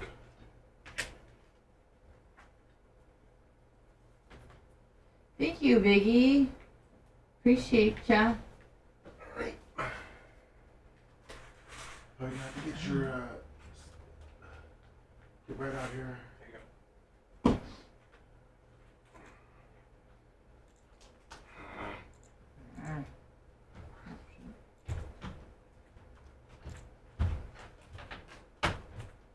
This is safe.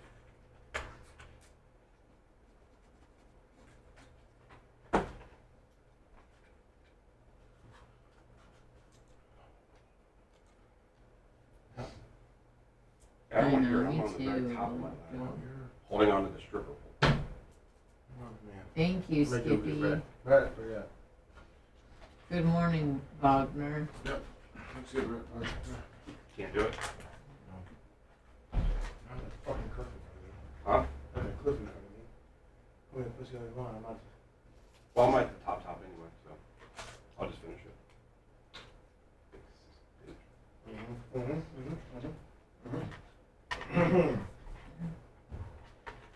We'll go down there and look at it.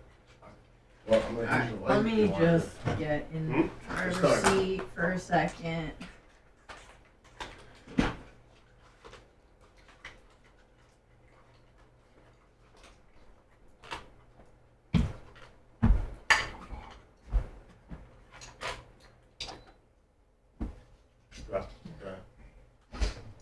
Oh dear. The power doesn't work at all, like the tree, just maybe the lights don't work, or? I'm not sure, but yeah. I didn't know if there was something up there.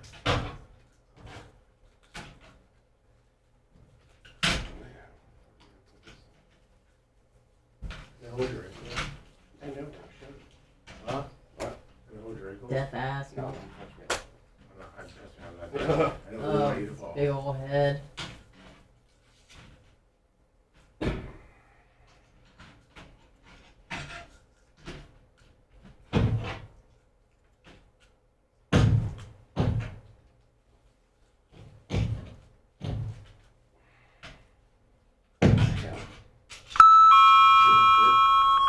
Ding dong, ding dong.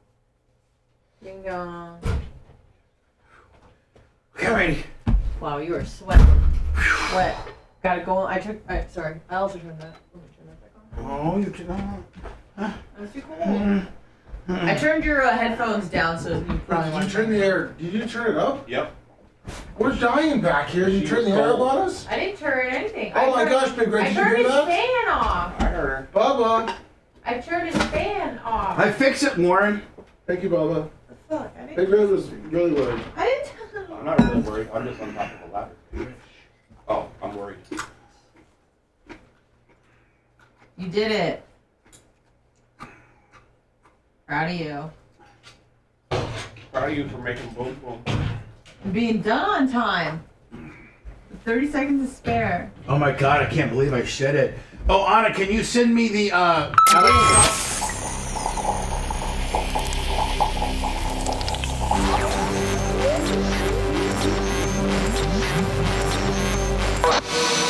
Love Sponge! I love everything about the show. Every day for 4 hours, man. It just makes time fly by. Gotta be Bubba. This is awesome. I love it. I spent about 2 hours in my car when it's supposed to be a 20-minute break. Yeah. Bubba the Love Sponge.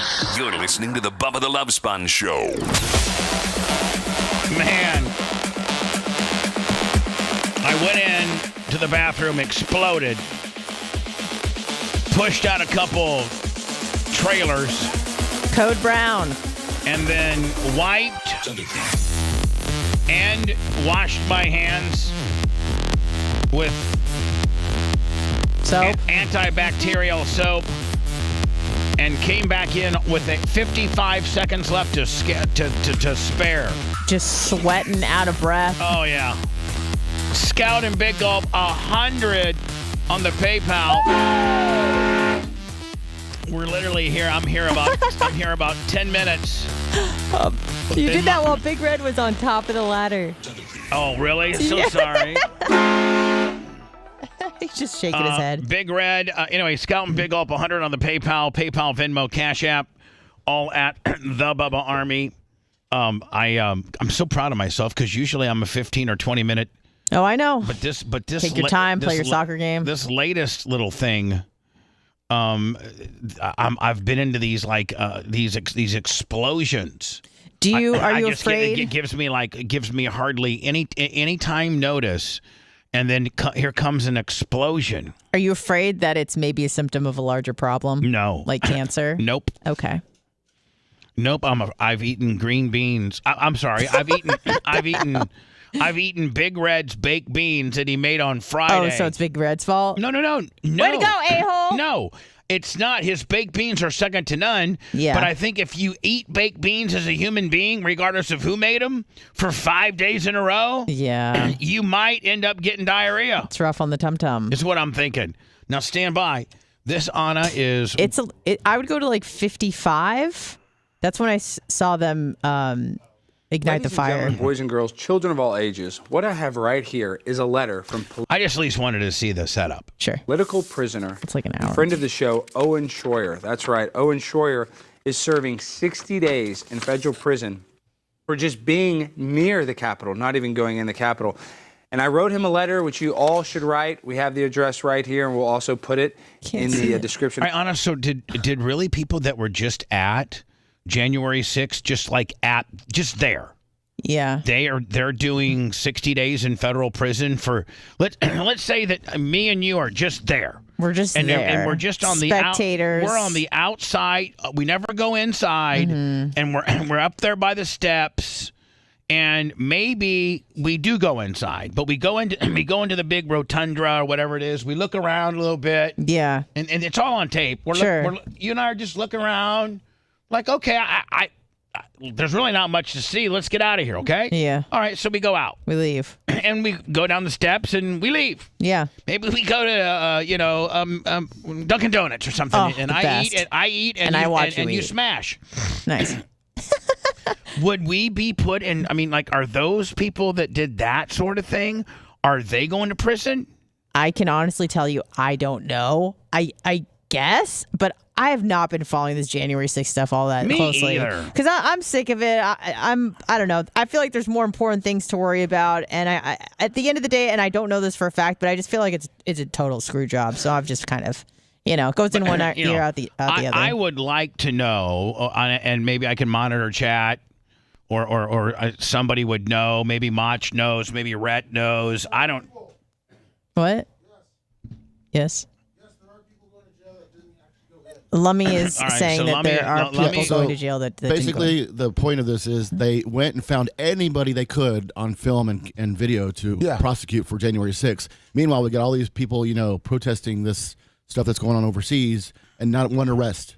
Not one. No matter if you went all the way in or stepped a toe So let me, you're going to jail. Yeah. So that's what I don't quite understand, because there are some people that, well, I mean, the majority, the way I got it scored is the majority of the people that were there, didn't go inside and grab lecterns and smash anything, and the majority of the people were just there to protest the outcome of the election, which is fine.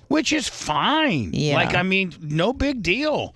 Gather and protest about literally anything you want. In this country, you can peacefully protest about anything.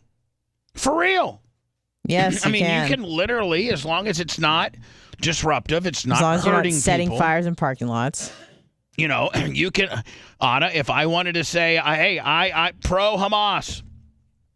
I'm all for Hamas. Great. Yep, you're protected. Now, I would look like a complete buffoon and an uneducated dolt if I would say that, but I have the right to say it. You absolutely do, and that's what makes this country so great. I would never say that. And please don't anybody think that that's my feelings, but that's very controversial, and it's very not cool, but it's very protected by the very most, just the most sacred of all of our rights as Americans is the First Amendment right. The 1A, bitch. The right to question government, to peacefully assemble, to worship and have your own religion. I mean, if you wanted to literally say, I think that Christmas tree is my savior. Yeah, you can idolize objects. Doesn't matter. Doesn't matter. All right, so here's, Anna, what I'm saying. Here's what Alex thinks. I really think this is a big nothing burger, and he's trying to make it a bigger burger than it really is. Hey guys, this is so dumb. Oh crap! This fire is almost out. Okay, that fire's out. Now, Darius, give me one of those cigarettes so I can try to light this again. Okay, make a circle, Darius, and come back around. We're gonna drive through this next flame. This is insane, Brandon. This is the dumbest thing we've ever done on the show. Oh, by far. Thank God Jimmy's gone. Thank goodness. I feel like it's a little shticky. Jimmy would never let us do this. Oh, Jimmy'd be like, oh, you guys use fire. Be like, yeah, we got puffers. Used to light it. Let me see here. I did it! All right, Darius. Okay, Darius, hurry! All right, so that's a good fire.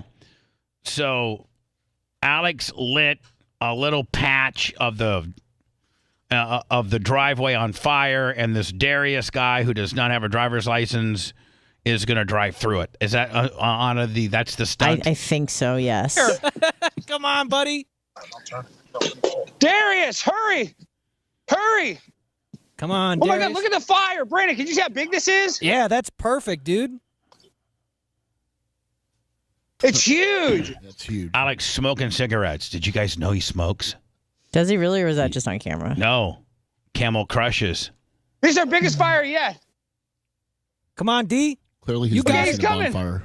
What's that? Clearly, he's never seen a bonfire. No, clearly before. he's never been to Burning Man. I did it! He did it! Like Not a fan. I mean, that's for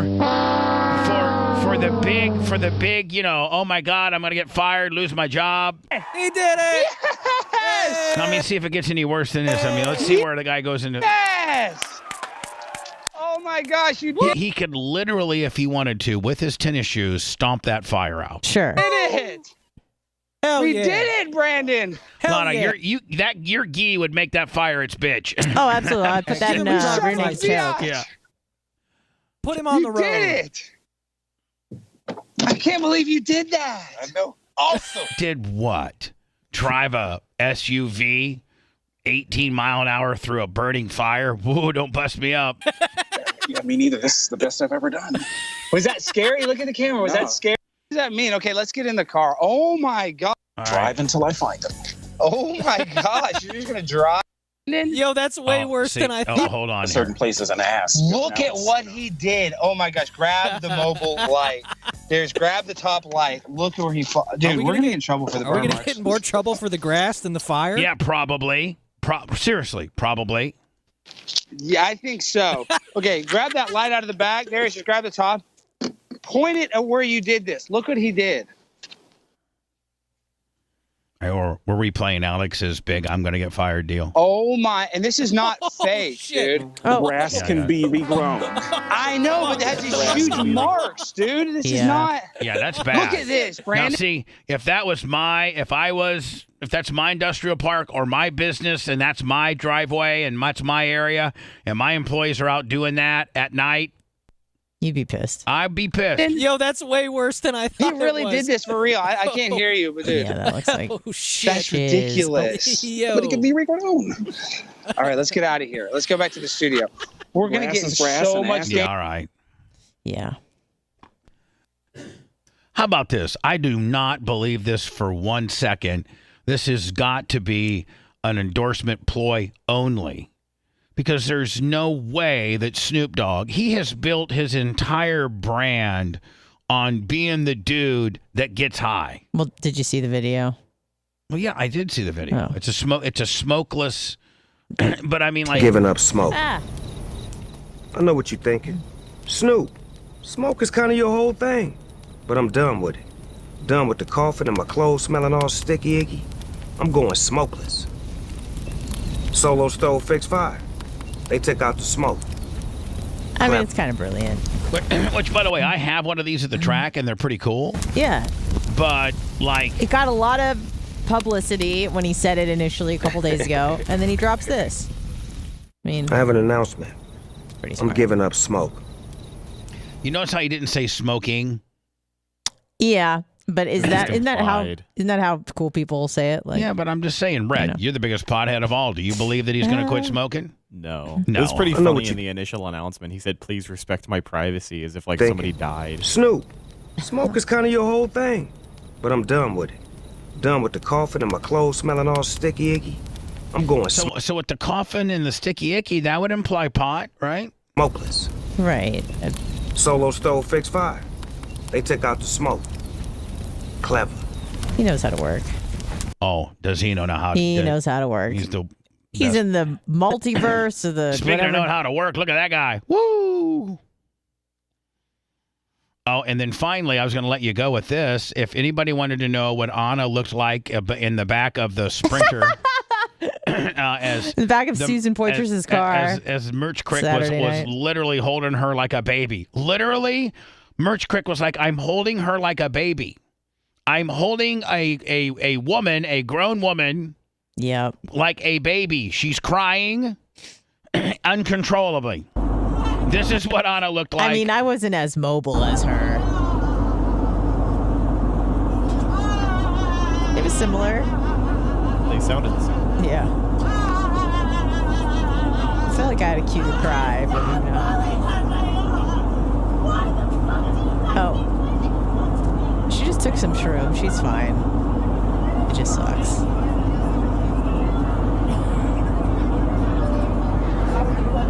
There was a lot going on with this. And then the Jesus lady. This is your captain speaking. We got a crazy bitch on the plane. Yeah. It's Captain speaking. Got a crazy bitch on mushrooms in 3A. Yeah.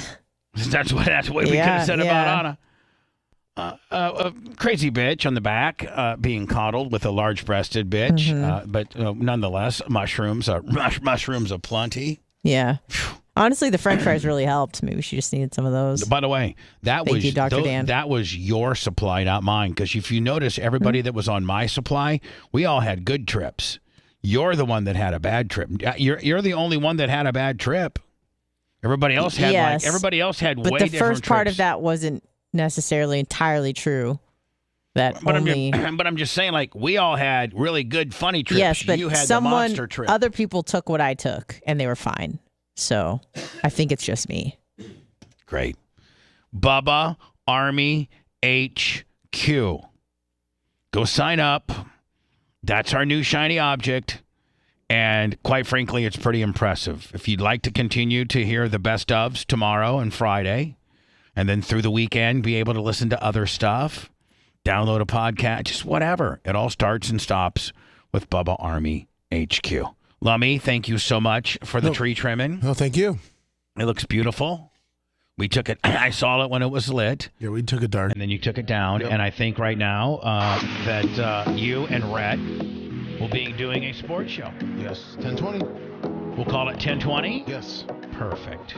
Happy Thanksgiving, everyone. Anna, happy Thanksgiving Thank to you. Happy Thanksgiving. Lummy, happy Thanksgiving to you. Macho Man, Rhett, Lummy. Thank you. Let's have a rule that let's not try to come to the studios at all. I like that rule. Unless it's an emergency, okay? Absolutely. And any planned trips to the studio need to be approved by me.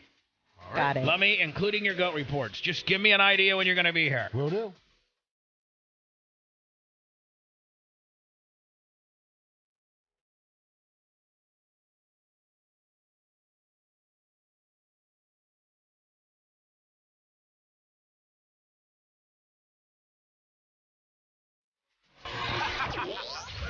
Thanks for letting me finish. You've been listening to the Bubba the Love Sponge Show, starring me, Bubba the Love Sponge. Co-host and show historian, Lummox. Co-host, Anna Hummel. Co-host, Dr. Dan Diaco, Esquire, of Council. Co-host, J. Diaco, Esquire, the Spitting Cobra, of Council. Rhett, the Filthy Ginger video editor. Yeah, back here wiring up. It's Mini Macho. The BRN agent, Thomas Buttoned Up B. And for everything else, go to thebubbaarmy.com. Now, time for the legal disclaimer. Exactly. The Bubba the Love Sponge Show is intended solely for the enjoyment of our listening audience. Any rebroadcast, retransmission, or other use of this show without express written consent of the Bubba Radio Network is prohibited. We must dissuade him of this delusion.